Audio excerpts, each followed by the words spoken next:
السلام عليكم ورحمة الله وبركاته. وعليكم السلام.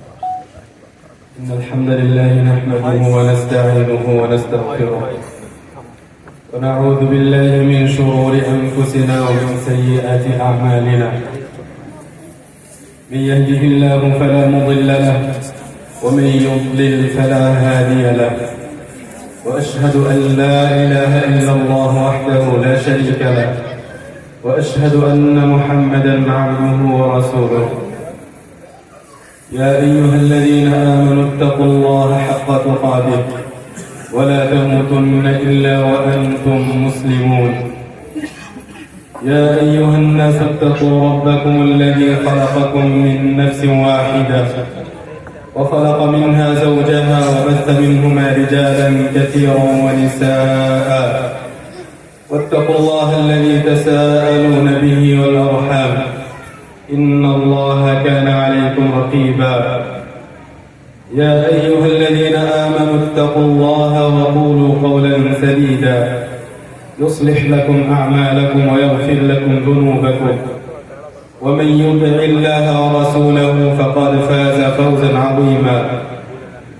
أما بعد فإن خير الحديث كتاب الله وخير الهدى هدى محمد صلى الله عليه وسلم وشر الأمور محدثاتها وكل محدثة بدعة وكل بدعة ضلالة وكل ضلالة في النار.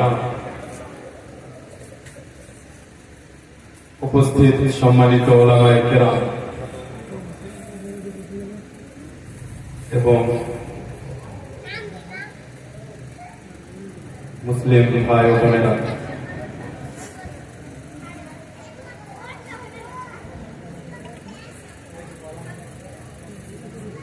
কিছুক্ষণ আগে এবং হয়তো তার আগেও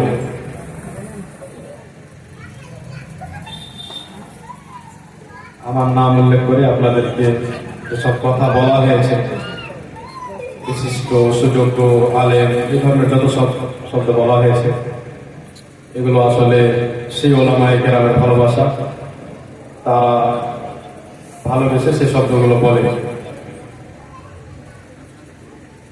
আসলে সুযোগ্য আলেম এবং বড় আলেম তাদেরকে বলা হয়, সেটা অনেকটা আমরা বুঝি।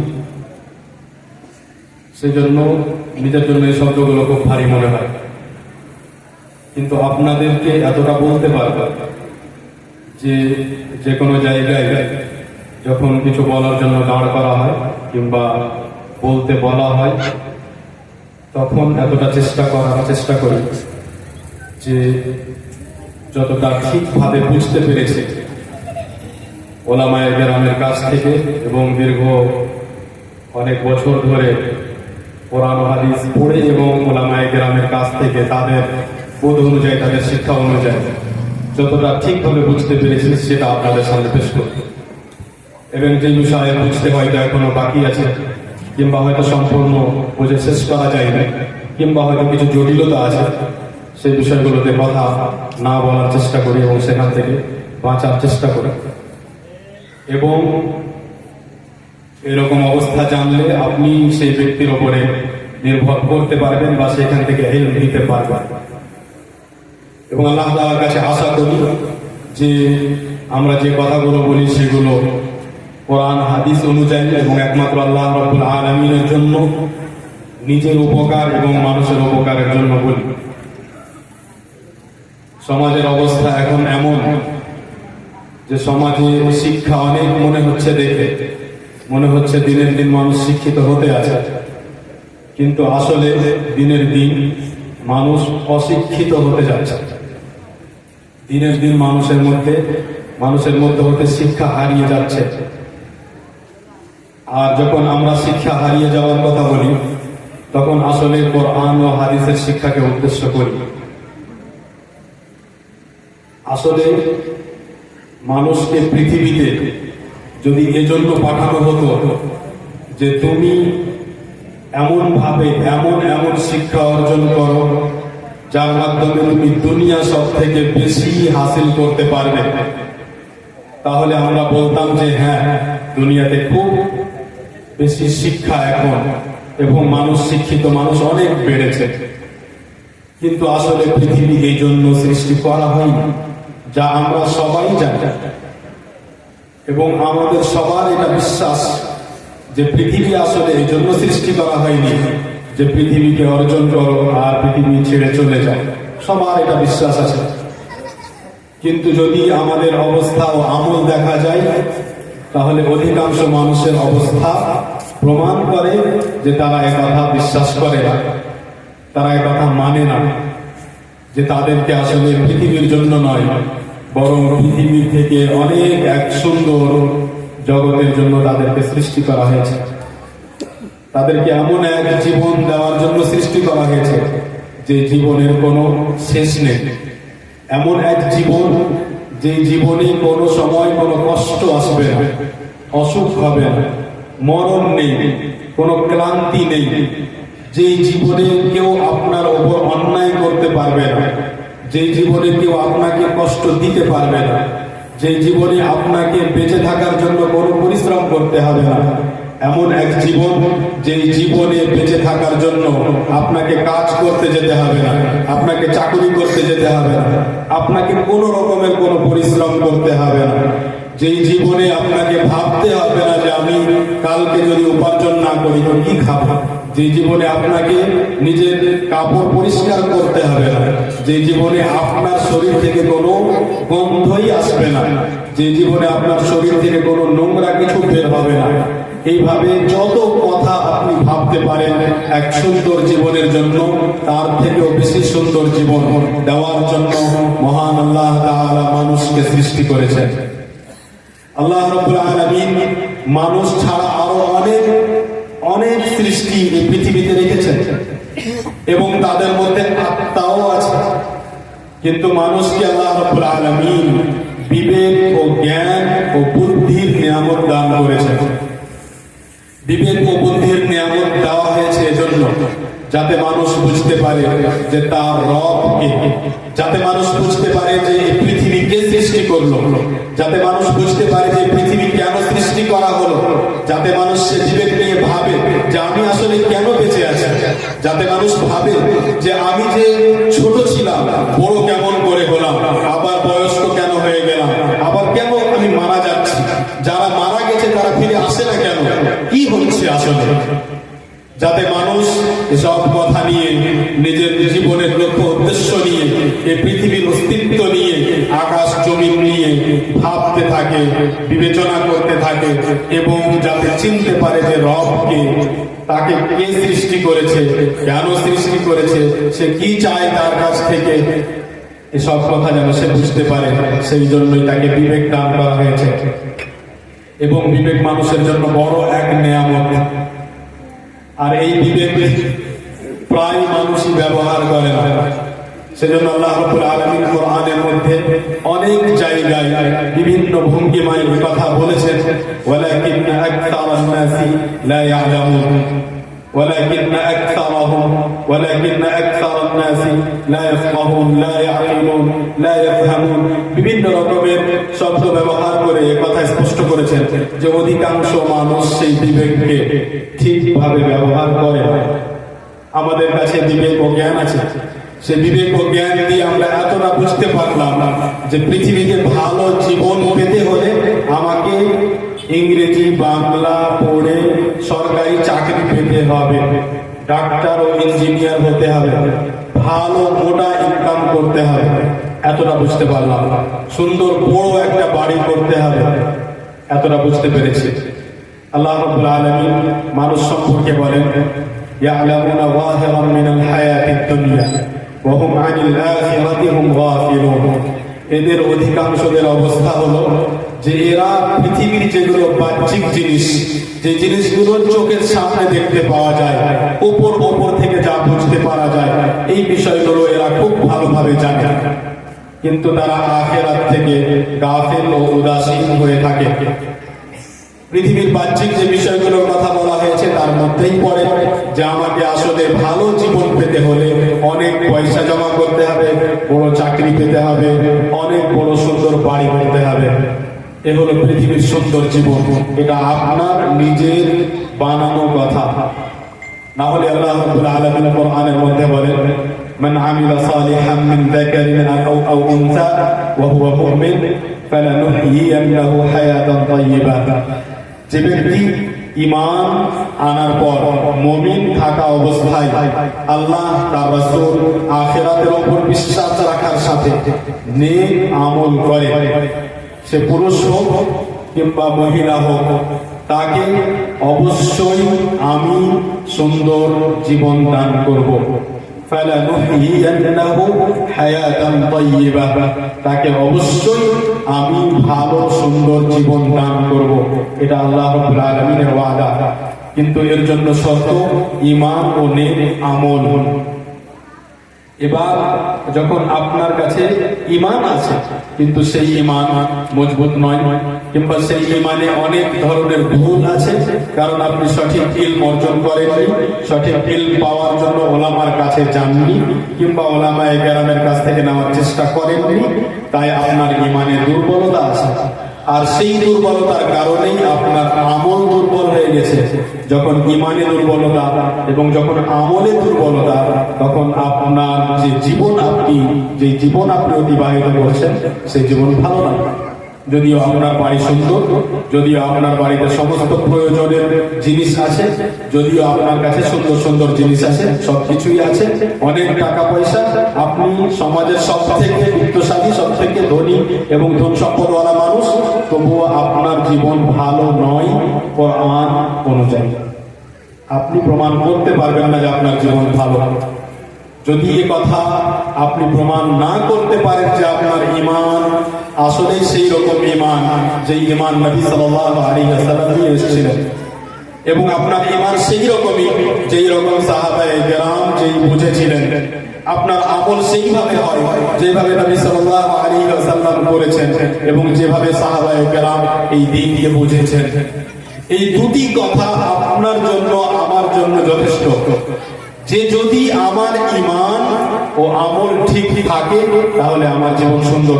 কথা বলার জন্য অনেক কথা, যদি কথা বলতে শুরু করা যায় ঘন্টার ঘন্টা পার হয়ে যাবে, কিন্তু আপনার নিজেকে পরিবর্তন করার জন্য শুধু একটি লাইন যথেষ্ট। আপনি যদি শুধু ভাবতে শুরু করেন যে আমার ঈমান এবং আমল ঠিক আছে তাহলে আমার জীবন ভালো, ঠিক নেই, দুর্বলতা আছে, তাহলে আমার জীবন এখনো সম্পূর্ণ ভালো হয়নি। এটা মহান আল্লাহ তাআলার কথা, এর উপরে কথা বলা যাবে না, এর উপরে কোনো কথা বলা যাবে না। আপনি গ্রামের অনেক জ্ঞানী মানুষ, গ্রামের মানুষের কাছে আল্লাহ তাআলার বিধান অনুযায়ী নয়, কোরআন হাদিসের জ্ঞান যদি আপনার মধ্যে না থাকে তাহলে আপনি যতই জ্ঞানী মানুষ হন, কোরআন হাদিস সম্পর্কে যেহেতু আপনি জানেন না, সেহেতু আপনি কোরআন হাদিসের উপরে কথা বলবেন না। এমনকি যদি আপনি কোরআন হাদিসের জ্ঞান সুন্দর রাখেন, তারপরে আপনার সামনে সঠিক কোরআনের কথা এবং সঠিক হাদিসের কথা আসে, তাহলে আপনার জ্ঞানী হওয়া প্রমাণিত হবে যখন আপনি সেই কথাকে ঠিকভাবে মেনে নেবেন। কারণ কোরআন বলেছে, এতদিন পর্যন্ত আপনার ধ্যান ধারণা ছিল যে সুন্দর জীবন হওয়ার জন্য আমাকে সুন্দর বাড়ি তৈরি করতে হবে, এর জন্য যদি আমাকে 20 বছর বাইরে থাকতে হয়, বাবা মা থেকে দূরে, পরিবার থেকে দূরে, অনেক রকমের কষ্ট, দিনকে ছেড়ে দিয়ে, নামাজ ত্যাগ করে দিয়ে, হারাম ভক্ষণ করে, যে কোনো মানুষের সাথে থেকে যে কোনো রকম ভাবে সুদ খেয়ে, ঘুষ খেয়ে, হারাম ভাবে উপার্জন করে, যেমন করেই হোক না কেন আমাকে সুন্দর জীবন হাসিল করার জন্য অনেক পয়সা অর্জন করতে হবে, কারণ একেই সুন্দর জীবন বলা হয়। আপনি এতদিন পর্যন্ত অজ্ঞতার অন্ধকারে ছিলেন। যে কোনো মানুষ যে এই ধারণা রাখে যে সুন্দর জীবন হওয়ার জন্য আমাকে বেশি পয়সা অর্জন করতে হবে, আমি তার জন্য বসে আছি সকাল পর্যন্ত, আমি তার জন্য বসে আছি আগামী যে কোনো দিনের জন্য। আপনি আসুন এবং আপনি প্রমাণ করে দেখান যে আপনার এই কথা ঠিক, আর আপনি প্রমাণ করে দেখান যে আল্লাহ রাব্বুল আলামিন কোরআনে যা বললেন যে আপনার মধ্যে ঈমান ও নেক আমল না থাকলে আপনার জীবন সুন্দর নয়, আপনি নিজের কথাকে এর বিরুদ্ধে প্রমাণ করে আপনি নিজেকে মুমিন কিভাবে প্রমাণ করবেন, সেটাই আপনার জন্য এক বড় প্রশ্ন।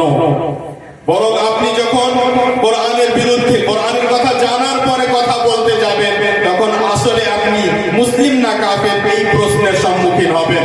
তখন আরো একটা প্রশ্ন আসবে যে আপনার সামনে যে কোরআনের কথা এসেছিল, আপনি বড় সম্মানিত ব্যক্তি, আপনি অনেক বড় ডক্টর, আপনি অনেক বড় একজন সায়েন্টিস্ট, ইঞ্জিনিয়ার, অনেক বড় একজন শিক্ষক, কিন্তু আপনাকে তো বলা হয়েছিল যে আল্লাহ তাআলা কোরআনের মধ্যে বলেছেন, এবং যিনি আপনার সামনে কথা বলেছিলেন তিনি তো কোনো এমন মানুষ নয় যিনি যাই তাই করে জীবন যাপন করেছেন না, অনেক কষ্ট করে তিনি দ্বীনের শিক্ষা অর্জন করেছেন, বিভিন্ন বড় বড় আলেম ওলামার কাছ থেকে শিক্ষা নিয়েছেন, তারপরে সঠিক কথা ওলামায়ে কেরামের মুখ থেকে শুনে, ওলামায়ে কেরামের কথা পড়ার পরে যেটা সঠিক সেটা সেই বিশ্লেষণ অনুযায়ী আপনার সামনে কোরআনের স্পষ্ট আয়াত পেশ করেছিলেন যে আল্লাহ রাব্বুল আলামিন স্পষ্টভাবে কোরআনে বলেছেন যে ঈমান ও নেক আমল থাকলে, ঈমান ও নেক আমল করলে, সে পুরুষ হোক কিংবা সে মহিলা হোক, ফালানুহইয়ান্নাহু হায়াতান তাইয়্যিবা, আমি অবশ্যই আমি তাকে সুন্দর জীবন দান করব। আরবি ভাষার ব্যাকরণে অনুযায়ী ফালানুহইয়ান্নাহুতে শুধু এমন নয় যে আমি তাকে জীবন দান করব, অবশ্যই অবশ্যই আমি তাকে জীবন দান করব।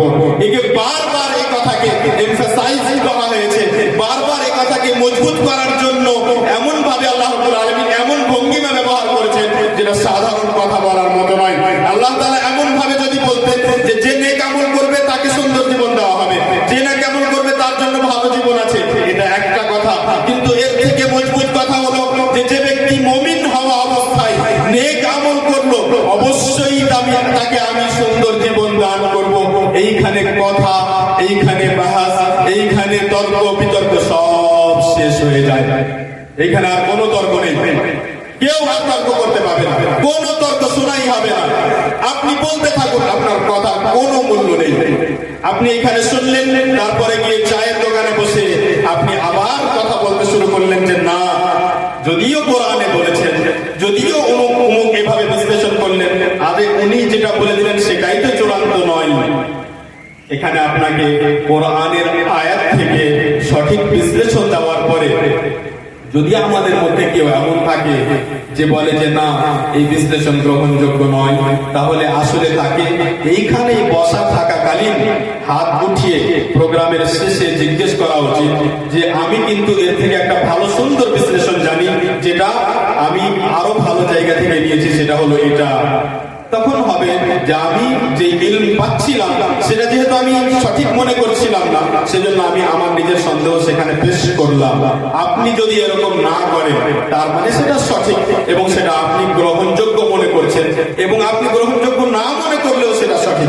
যখন আপনি সেটা নিয়ে নিলেন, তারপরে সেই কথাকে নিয়ে এমন জায়গায় আলোচনা করছেন যেই জায়গায় আপনার সামনে কেউ কথা বলছে না, কারণ সেখানে কেউ জ্ঞানী ব্যক্তি নেই, সেখানে কেউ কোরআনের এই আয়াতটি জানতো না। এখন যদি আপনাদের মধ্যে আমি জিজ্ঞেস করতে শুরু করি যে এই আয়াতটি কতজনের মুখস্থ আছে, তো দেখা যাবে হয়তো কারো নেই। তাহলে এই আয়াতের মধ্যে যে অর্থ, এই অর্থ তো কোরআনের মধ্যে আগে থেকেই আছে। এই পৃথিবীতে কেন লৌহে মাহফুজ থেকে আছে, কোরআনে কারীম লৌহে মাহফুজে লিপিবদ্ধ। লৌহে মাহফুজ থেকে ইবনে আব্বাস রাদিয়াল্লাহু আনহুমা এবং অন্যান্য সাহাবীদের বিশ্লেষণ এবং তাফসীর অনুযায়ী, ইবনে আব্বাস রাদিয়াল্লাহু আনহুমা এবং অন্যান্য সাহাবীদের তাফসীর অনুযায়ী কোরআনে কারীম লৌহে মাহফুজ থেকে প্রথম আকাশের একটি ঘরে, যার নাম বাইতুল ইজ্জা, যার নাম বাইতুল ইজ্জা, সেখানে একসাথে অবতীর্ণ হয়েছিল। তারপরে সেইখান থেকে বিভিন্ন সময়ে পরিস্থিতি অনুযায়ী 23 বছর ধরে নবী সাল্লাল্লাহু আলাইহি ওয়াসাল্লামের উপর নাযিল হতে থেকেছে। কোরআনের মধ্যে এই কথা আগে থেকেই আছে। আমরা এই কথা বলার জন্য বাধ্য এই জন্য, কারণ অনেক জায়গায় ওলামায়ে কেরাম কথা বলেন, তারপরে মানুষ একটা প্রশ্ন উঠায় যে এই কথা পূর্বে শুনিনি, এই কথা এর আগে জানিনি, এই কথা এর আগে কোনোদিন শুনতে পাইনি।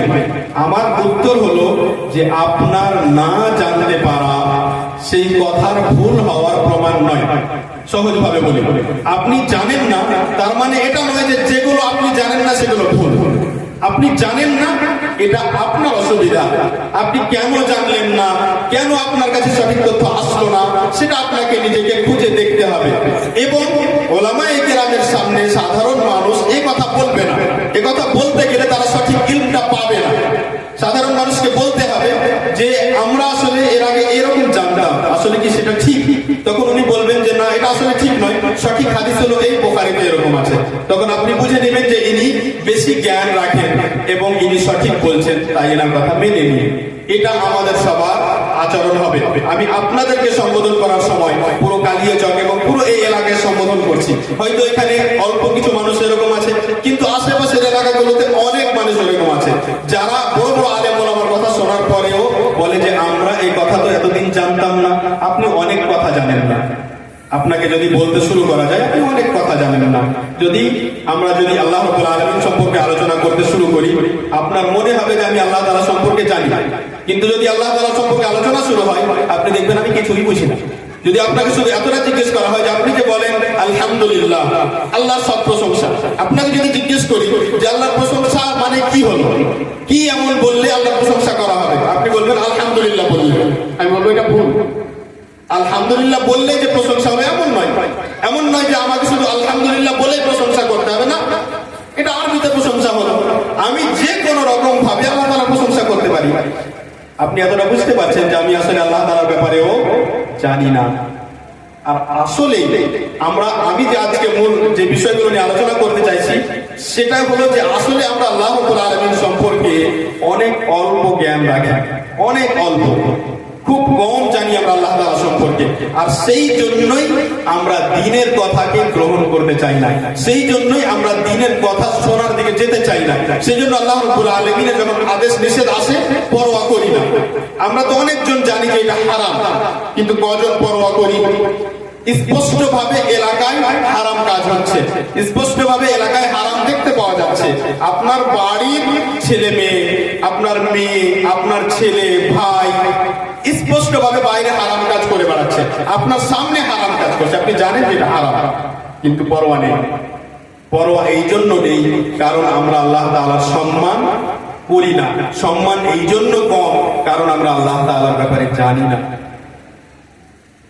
একজন মানুষ যদি জিজ্ঞেস করে যে পৃথিবীতে সব থেকে মূল্যবান শিক্ষা কোনটি, সব থেকে গুরুত্বপূর্ণ শিক্ষা কোনটি, কি উত্তর দিতে পারেন?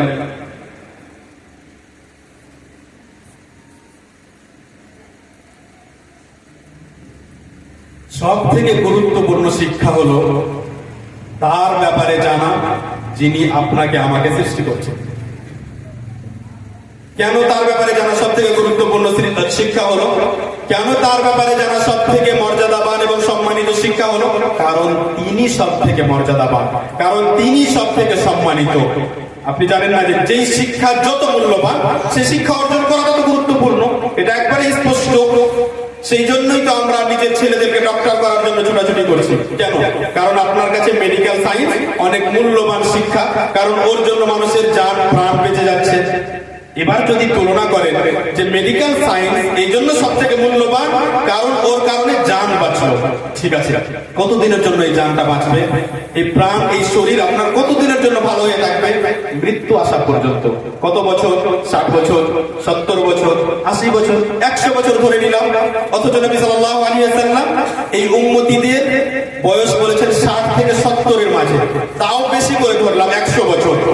100 বছর যে আপনাকে বাঁচাচ্ছে তার শিক্ষা আপনার কাছে সব থেকে মূল্যবান শিক্ষা। এবার আসুন, একজন ব্যক্তি যে কোরআনের সঠিক ইলম অর্জন করলো, কোরআনের সঠিক তাফসীর জানলো, হাদিসের সঠিক বিশ্লেষণ জানলো, সহিহ এবং জয়ীফ হাদিসের যাচাই বাছাই শিখলো, তারপরে আপনাকে এসে জানালো যে আপনি এইভাবে ওযু করবেন, আপনি যখন মসজিদে যাবেন এইভাবে পা প্রথমে রাখবেন, আপনি যখন স্ত্রীর কাছে যাবেন এই দোয়া বলবেন, আপনি যখন পায়খানায় যাবেন এই দোয়া বলবেন, আপনি যখন কোনো ব্যবসা করতে যাবেন এই কাজ থেকে বাঁচবেন, না তো আপনি জাহান্নামে যাবেন। আপনার মাল যদি অনেক বেশি হয়ে যায় এই পরিমাণে যাকাত বের করবেন, যদি অমুক মারা যায় তাহলে এই দোয়া পড়বেন, জানাজা এইভাবে পড়তে হবে, দাফন এইভাবে করতে হবে। আপনি যদি এই কাজগুলো করেন তাহলে আপনি জান্নাতে যাবেন, আর এই কাজগুলো করেন তাহলে আপনি জাহান্নামে যাবেন। যে আপনাকে এই কথাগুলো বোঝায় সে আপনাকে এমন এক জীবনের জন্য তৈরি করছে যে জীবনের শেষ নেই। কত বছর? হাজার, কোটি, কত বছরের জীবন সেটা। আপনি ওই ব্যক্তির কথা মেনে যখন জান্নাতে প্রবেশ করবেন তখন আসলে আপনি যেভাবে উপকৃত হলেন সেভাবে কোনো এক ডক্টরের কাছে, সায়েন্টিস্টের কাছে, কোনো অন্য ব্যক্তির কাছে উপকৃত হতে পারবেন না। অসম্ভব, অসম্ভব। কথাকে বুঝে মাথা ঠান্ডা করে, যে সময় আপনার মাথায় কোনো চিন্তা নেই, যে সময় আপনার মাথায় কোনো টেনশন নেই, যে সময় আপনি কোনো বিষয় নিয়ে ভাবেন না, চুপচাপ শান্ত হয়ে বালিশে মাথা দিয়ে শুয়ে আছেন, ওই সময় ভাববেন, ওই সময় লক্ষ্য করবেন যে আসলে কোনটা বেশি জরুরি। এই পৃথিবীতে মরে যাওয়া পর্যন্ত, মরণ পর্যন্ত সুন্দর জীবন যে দিল, তার শিক্ষা বেশি জরুরি, না ওই শিক্ষা বেশি জরুরি যে শিক্ষার কারণে আমি জাহান্নামের আগুন থেকে বাঁচব? নিজে নিজে ভাবলে নিজেই উত্তর পেয়ে যাবেন। সেই জন্যই মহান আল্লাহ তাআলা সম্পর্কে জ্ঞান এবং মহান আল্লাহ তাআলা সম্পর্কে জানা আপনার জন্য সব থেকে জরুরি। এবার আপনি বলবেন যে তাহলে কি সবাই বেরিয়ে যায় ব্যাগ নিয়ে মাদ্রাসায় পড়তে? না, এই আদেশ দেওয়া হয়নি, আর এটা হবেও না, এটা সম্ভব না। সবাই যে মাদ্রাসায় পড়তে চলে যাবে, তো দোকান কে চালাবে, গাড়ি কে চালাবে, সমাজ কিভাবে চলবে? তাহলে সবাই মাদ্রাসায় পড়তে যাবে না, তাহলে কি হবে? কিছু মানুষ, কিছু ছেলে, কিছু যুবকদেরকে পড়ার জন্য পাঠাতে হবে। তারা ভালোভাবে তৈরি হয়ে এসে বাকিদেরকে বোঝাবে। বাকিদের কাজ হবে যে ওদের কথা মানবে, ওদের কথা শুনবে এবং সুন্দর জীবন পাওয়ার চেষ্টা করবে। আল্লাহ রাব্বুল আলামিন কেমন, আল্লাহ রাব্বুল আলামিন কে, আল্লাহ তাআলার ক্ষমতা কি, কিছু কথা আপনাদেরকে শোনাই। ইমাম আহমদ রাহিমাহুল্লাহ আয়েশা রাদিয়াল্লাহু আনহা হতে বর্ণনা করে, তিনি বলেন আলহামদুলিল্লাহ, আয়েশা রাদিয়াল্লাহু আনহা বলেন যে আল্লাহ তাআলার সমস্ত প্রশংসা, আল্লাযী ওয়াসিআ সামউহুল আসওয়াত, যার শ্রবণ শক্তি সমস্ত আওয়াজকে শুনতে পায়, যার শোনার শক্তি এমন যে সমস্ত আওয়াজকে শুনতে পায়। তারপরে উদাহরণ দিলেন, লাকাদ জাআতিল মুজাদিলাতু ইলা নবী সাল্লাল্লাহু আলাইহি ওয়াসাল্লাম তুকাল্লিমু ওয়া আনা ফি নাহিয়াতিন মিনাল বাইত লা আদরি লা আসমাউ মা তাকুল। বলছেন যে ওই মহিলা যার তার স্বামীর সাথে এক বিষয়ে ঝামেলা হয়েছিল, সেটি ছিল জেহারের বিষয়। তার স্বামী তাকে বলেছিল যে তুমি আমার জন্য আমার মায়ের পিঠের মতো। এভাবে ওই সময়ে মানুষ নিজের স্ত্রীকে কোনো কারণে হারাম করে নিত, যে তোমার কাছে আর আমি যাবো না, তুমি আমার জন্য আজ থেকে হারাম হয়ে গেলে, যেটা শরীয়তের মধ্যে নিষিদ্ধ। এভাবে বলা যাবে না, আর কেউ যদি বলে তাহলে তার কাফারা দিতে হবে, তারপরে সেই স্ত্রীকে আবার নিজের কাছে ফিরিয়ে নিতে হবে, ওইভাবে হারাম করা যাবে না। তো একজন করে নিয়েছিল, তখন সেই মহিলা নবী সাল্লামের কাছে এসে অভিযোগ অনুযোগ পেশ করছে যে আমার স্বামী আমাকে এরকম বলেছে। এই কথা নবী সাল্লাল্লাহু আলাইহি ওয়াসাল্লামের সাথে হচ্ছে একই বাড়িতে। আয়েশা রাদিয়াল্লাহু আনহার বাড়ি কত বিশাল ছিল, মসজিদে নববীর পাশে এক কোণায় ছোট্ট একটা বাড়ি, এক দুটা রুম শুধু, ছোট্ট একটা আমিনা ছিল, অল্প ছোট্ট একটা বাড়ি। ওই বাড়িতে কোনো একদিকে আয়েশা রাদিয়াল্লাহু আনহা ছিলেন, আর অন্যদিকে নবী সাল্লাল্লাহু ওই মহিলার সাথে কথা বলছেন। তিনি বলছেন, আয়েশা রাদিয়াল্লাহু আনহা বলছেন যে আমি জানতে পারলাম না যে ওই মহিলা নবী সাল্লাল্লাহু আলাইহি ওয়াসাল্লাম কি কথা বলছিলেন। আর আল্লাহ রাব্বুল আলামিন সাত আকাশের উপর হতে, আরশের উপর হতে একটি সূরা নাযিল করলেন, সূরা মুজাদিলা নামে। قد سمع الله قول التي تجادلك في زوجها وتشتكي الى الله। যে আল্লাহ রাব্বুল আলামিন ওই মহিলার কথা শুনে নিয়েছেন যিনি আপনার কাছে অভিযোগ নিয়ে এসেছেন। এবং এই নামে একটি সূরা নাযিল হলো, 28 নম্বর পারা, এখান থেকে শুরু হয়েছে। আয়েশা রাদিয়াল্লাহু আনহা আমাদেরকে এতটা বোঝালেন যে আল্লাহ রাব্বুল আলামিনের শোনা, তার শোনার শক্তি সাধারণ নয়। এবার আপনি বলবেন যে এটা আমরাও জানি যে আল্লাহ তাআলার শোনার শক্তি খুব বেশি। আমি বলছি যে হ্যাঁ, আপনি হয়তো জানেন, কিন্তু আয়েশা রাদিয়াল্লাহু আনহা কেন এই কথা বলতে চাইলেন? উনি বললেন যাতে আমরা এই কথাগুলোকে অনুভব করি, মনের মধ্যে ভাবি কোনো কোনো সময়। আপনি কোন সময় ভেবেছিলেন যে আল্লাহ রাব্বুল আলামিনের শ্রবণ শক্তি খুব বেশি, তাই আপনার ওনাকে সম্মান করতে হবে? এবার আপনি বলেন, প্রত্যেক যুবক ভাই যে মোবাইল নিয়ে বসে নোংরা কিছু দেখছে, কিংবা কানের মধ্যে কিছু ঢুকিয়ে নিয়ে কি যে শুনছে তা বোঝা যাচ্ছে না, কিন্তু অবশ্যই এতটা সন্দেহ হচ্ছে যে এমন কিছু শুনছে যে যেটা হয়তো অন্য কেউ শুনলে সে লজ্জিত হবে, বা অন্য কেউ শুনলে হয়তো তাকে খারাপ বলবে বা তাকে নিষেধ করবে। প্রায় যুবকদের এই অবস্থায়, এটাই অবস্থা। তাহলে ওই ব্যক্তি যখন শুনছে কানে লাগিয়ে, সে তো মনে করছে যে আমার আওয়াজ তো আর কেউ শুনতে পাচ্ছে না। ওই যুবক ভাইয়ের মধ্যে এই বিশ্বাস আছে, ওই সময়ে বিশ্বাস আছে যে মহান আল্লাহ তাআলা সমস্ত আওয়াজ শুনেন, যে মহান আল্লাহ রাব্বুল আলামিন সমস্ত আওয়াজ শুনেন। এবার আরেক দিক থেকে ভাবেন যে আপনি কথা বলছেন খোট্টা ভাষায়, আরেকজন বলছে জোলা ভাষায়, আরেকজন বলছে বাদিয়া ভাষায়, আরেকজন বলছে ইংরেজি, বাংলা, ইংলিশ, কত রকমের ভাষা দুনিয়াতে। সমস্ত মানুষ পুরো পৃথিবীতে একই সময় ডাকতেই আছে ডাকতেই আছে। সবার আওয়াজ আল্লাহ রাব্বুল আলামিন, ভাষা আলাদা, সবার সব সাবজেক্ট আলাদা, টপিক আলাদা, কেউ অন্য কিছু চাইছে, কেউ অন্য কিছু চাইছে, সবার কথা আলাদা, বিষয় আলাদা, ভাষা আলাদা, বলার ভঙ্গিমা আলাদা, কারো ভাষা স্পষ্ট, কারো শব্দ বোঝা যায় না, সমস্ত কথা একই সাথে কোনো ভুল ছাড়া, কোনো একের কথা অন্যের কথার সাথে মিক্স করা ছাড়া বুঝতে পারছেন তিনি হলেন মহান আল্লাহ। এবং তার এই শক্তির কথা আপনাকে মাথায় রাখতে হবে। শুধু এটা নয় যে আমি জানি যে আল্লাহ সব করতে পারে, হ্যাঁ আপনি অনেকবার শুনেছেন ইন্নাল্লাহা আলা কুল্লি শাইইন কাদির, আল্লাহ তাআলা সবকিছুর ক্ষমতা রাখেন, কিন্তু সবকিছুর যে ক্ষমতা রাখেন, তাহলে আপনি ওই ব্যক্তিকে গালি কেন দিলেন? আপনি যখন ওই ব্যক্তিকে গালি দিলেন তখন আপনার মধ্যে বিশ্বাস কোথায় গেল যে আল্লাহ সবকিছুর ক্ষমতা রাখেন? আপনি যখন গাড়ি নিয়ে চলছিলেন তখন ওই ভ্যান চালককে কিংবা ওই বাইক ওয়ালাকে কেন এমন ঝাঁকানি দিলেন? আপনি কেন এমন ভাবে অহংকারের ভাষা ব্যবহার করলেন? আপনার যে বিশ্বাস যে আল্লাহ তাআলা সবকিছুর ক্ষমতা রাখেন, তাহলে আপনি একটা সঠিক কথা জানার পরে, সমস্ত আলেম ওলামা যে কথাকে সঠিক বললো, অধিকাংশ আলেম ওলামা যে মতকে সঠিক বললো, সেই কথা সঠিক জানার পরেও কেন আপনি সর্দার সাহেবের কথার জন্য সেই কথাকে বললেন না? আপনার যখন বিশ্বাস যে আল্লাহ তাআলা সব করতে পারে, তাহলে আপনার ভয় হলো না যে আপনি যে আল্লাহ তাআলার কথাকে লুকিয়ে রাখলেন, এর কারণে যদি আল্লাহ আপনাকে অপমানিত করেন? কোথায় আপনার বিশ্বাস যে আল্লাহ তাআলা সবকিছু করতে পারে? আপনি যখন কোনো ব্যক্তিকে অপমানিত করলেন, কোন ব্যক্তির বিরুদ্ধে গিয়ে অন্য জায়গায় ষড়যন্ত্র করলেন, কোন ব্যক্তিকে বদনাম করার চেষ্টা করলেন, কোন ব্যক্তির উপরে অপবাদ লাগালেন, কোন ব্যক্তির ব্যাপারে না জেনে আপনি দোকানে বসে বসে সমালোচনা করলেন, তখন কি আপনার বিশ্বাস ছিল যে আল্লাহ তাআলা সবকিছু ক্ষমতা রাখেন? বিশ্বাস ছিল না। শুধু মুখে বলেছেন যে আল্লাহ সবকিছু ক্ষমতা রাখেন। আপনার এই আয়াত মুখস্থ আছে, ইন্নাল্লাহা আলা কুল্লি শাইইন কাদির, সবারই মুখস্থ যে আল্লাহ তাআলা সবকিছুর ক্ষমতা রাখেন, কিন্তু বিশ্বাস কই? আপনার যদি বিশ্বাস থাকতো যে আল্লাহ রাব্বুল আলামিন সবকিছু দেখতে পান, এবার আপনি কল্পনা করুন যে পুরো পৃথিবীতে কোথাও লাইট নেই, পুরোটাই অন্ধকার, কিংবা এমন কোন জায়গা যেখানে শুধু অন্ধকার, ওই অন্ধকার জায়গায় কোনো একটা কালো পাথর, সেই কালো পাথরের ওপর কোনো এক কালো পিপিলিকা, কালো পিঁপড়া হেঁটে যাচ্ছে। সেই পিঁপড়া, কালো পিঁপড়া সাত আকাশের ওপর থেকে, আরশের ওপর থেকে যিনি স্পষ্ট চকচক করে দেখতে পান, তিনি হলেন মহান আল্লাহ। এই বিশ্বাস আপনার কোথায় যখন আপনি দরজা বন্ধ করে গুনাহের কাজ করেন? কোথায় বিশ্বাস? সাহাবায়ে কেরামের মধ্যে কিছু কিছু সাহাবার ব্যাপারে এমন বর্ণনা বর্ণিত হয়েছে যে গোসল করার সময় দাঁড়িয়ে গোসল না করে নিজেকে ঢেকে রাখার জন্য বসে বসে গোসল করতেন, যে আল্লাহ তাআলা দেখছেন। আপনি যখন বিছানায় শুয়ে যান আর আপনার চোখ যখন আকাশের দিকে থাকে, আর আপনার পা যখন সোজা, পিঠ যখন আপনার বিছানার সাথে লেগে, তখন কি আপনার এই খেয়াল আসে যে সরাসরি আল্লাহ আমাকে দেখছেন?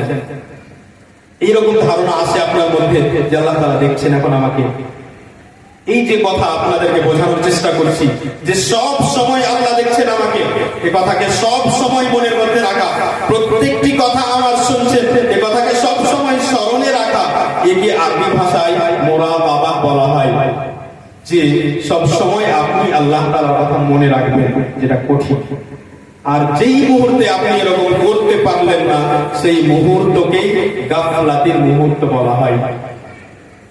আল্লাহ রাব্বুল আলামিনের দয়া ও রহমত দেখুন যে আমরা যাতে আল্লাহ তাআলাকে সব সময় স্মরণ করতে পারি, মনে রাখতে পারি, ভুলে যাতে না যায়, সেজন্য 5 ওয়াক্ত সালাত ও নামাজ দিয়েছেন, 5 বার। ফজর থেকে জোহরে হয়তো ভুলে গিয়েছিলেন, জোহরে আবার স্মরণ করাবেন, এভাবে এশা পর্যন্ত, তারপরে ঘুমিয়ে যান। দিন যখন শুরু করবেন তার আগেই, ফজরের আগেই জাগেন এবং গিয়ে মসজিদে গিয়ে 2 রাকাত সালাত আদায় করেন, ফরজ সালাত আদায় করেন, যাতে আপনার মনে থাকে যে পৃথিবীতে আসলে আমি কেন বেঁচে আছি। এবং দেখেন, লক্ষ্য করেন আপনি প্রথম যে 2 রাকাত সুন্নাত আপনি ফজরে পড়েন, সেই 2 রাকাত সুন্নাতের প্রথম রাকাতে নবী সাল্লাল্লাহু আলাইহি ওয়াসাল্লাম পড়তেন, কুল ইয়া আইয়ুহাল কাফিরুন লা আ'বুদু মা তা'বুদুন। হে নবী সাল্লাল্লাহু, আপনি বলুন যে ও কাফের সম্প্রদায়, তোমরা যার ইবাদত করো আমি তার ইবাদত করি না। ওখানে আপনি আল্লাহকে স্মরণ করছেন।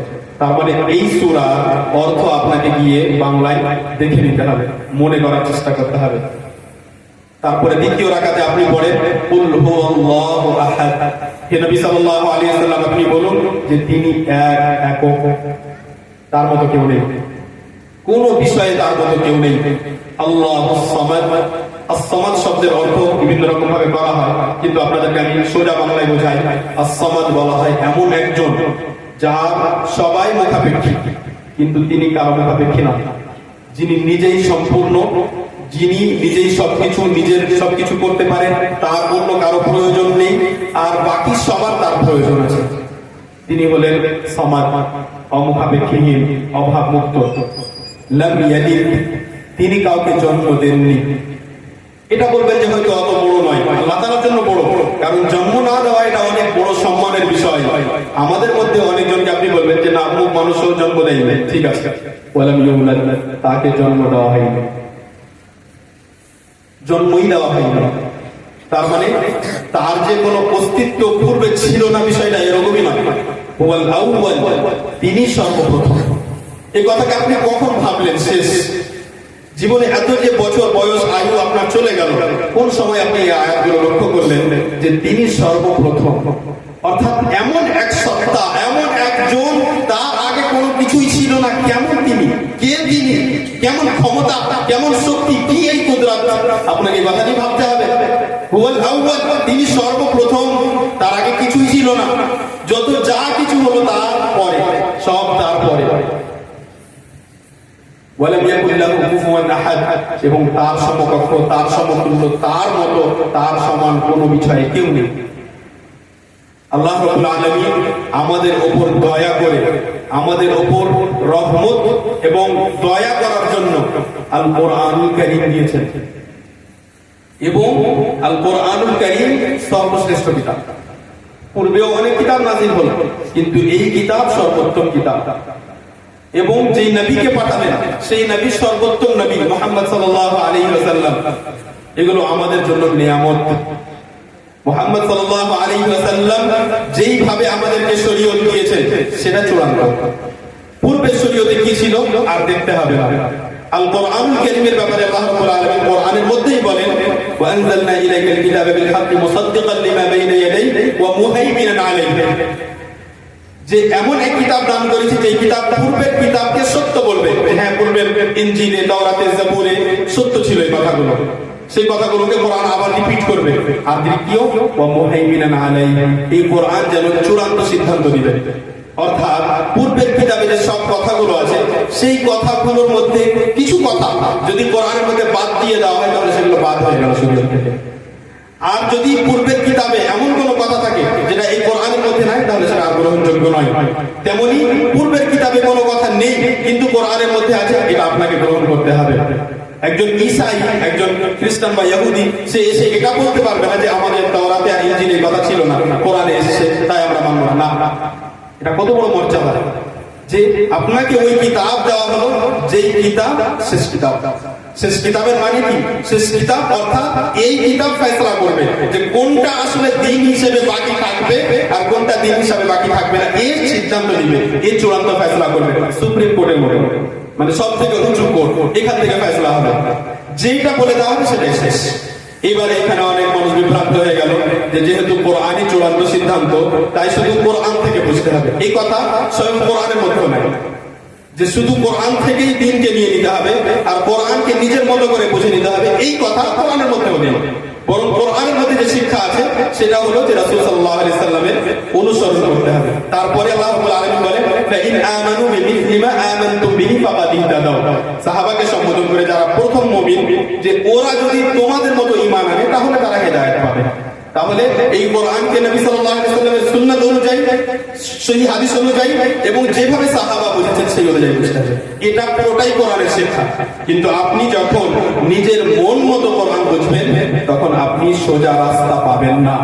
একটা কথা ভালোভাবে মনে রাখুন যে হেদায়েত আল্লাহ তাআলার পক্ষ থেকে দয়া, তাই এই হেদায়েতকে আল্লাহ তাআলার কাছ থেকে চাইতে হবে।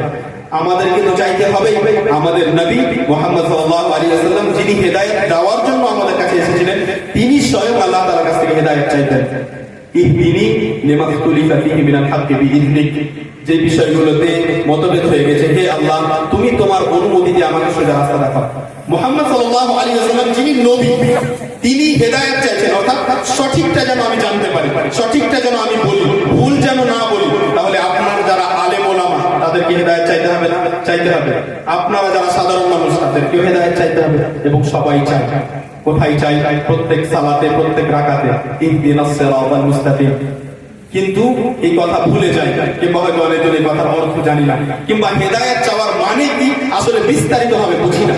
হেদায়েতের মানে হয়তো শুধু এটা বুঝে নিয়েছি যে সঠিক রাস্তায় চলা, কিন্তু সঠিক রাস্তায় চলার মধ্যে এটাও পড়ে যে যদি একজন যোগ্য আলেম আপনাকে কোরআন হাদিস ভিত্তিক কোনো কথা শোনায়, তাহলে আপনাকে সে কথা চুপচাপ মেনে নিতে হবে, কোনো তর্ক করা যাবে না। এটাও যে সেই হেদায়েতের অন্তর্ভুক্ত, সেটা আপনি বুঝেন না। কেন বুঝেননি? কারণ আপনি আলেম ওলামা থেকে দূরে সরে আছেন। আপনি সূরা ফাতিহা মুখস্থ তো করেছেন, কিন্তু আসলে যে আপনার সূরা ফাতিহা সম্পূর্ণ ঠিকভাবে পড়া হচ্ছে না, আপনার যে বদ এখনো উচ্চারণ হচ্ছে না, এটা আপনি ভাবেননি কোনোদিন।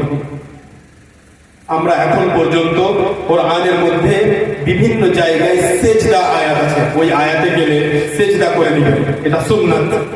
ফরজ নয়, ওয়াজিব নয়, আবশ্যক নয়, কিন্তু সুন্নাত। যে সালাতের মধ্যেও আপনি করবেন, কিংবা এমনি সময় তেলাওয়াত করতেও করবেন। এটা আমাদের একটা জানার বিষয়, কিন্তু আমরা জানার চেষ্টা যেহেতু করি না, সেই জন্য ছোট ছোট জিনিস আমরা জানি না। পুরো বিষয় যতগুলো কথা আমরা বলছি, চারিদিক থেকে আপনাদেরকে আমরা এই দিকে নিয়ে যাওয়ার চেষ্টা করছি যে আমাদের সকলকে সঠিক শিক্ষার দিকে যেতে হবে।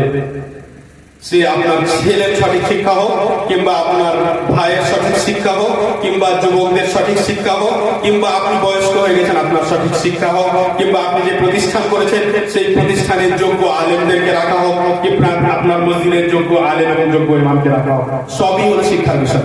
আপনাকে প্রত্যেক বিষয়ে সঠিক শিক্ষার দিকে যেতে হবে। আল্লাহ রাব্বুল আলামিনের সম্মান সম্পর্কে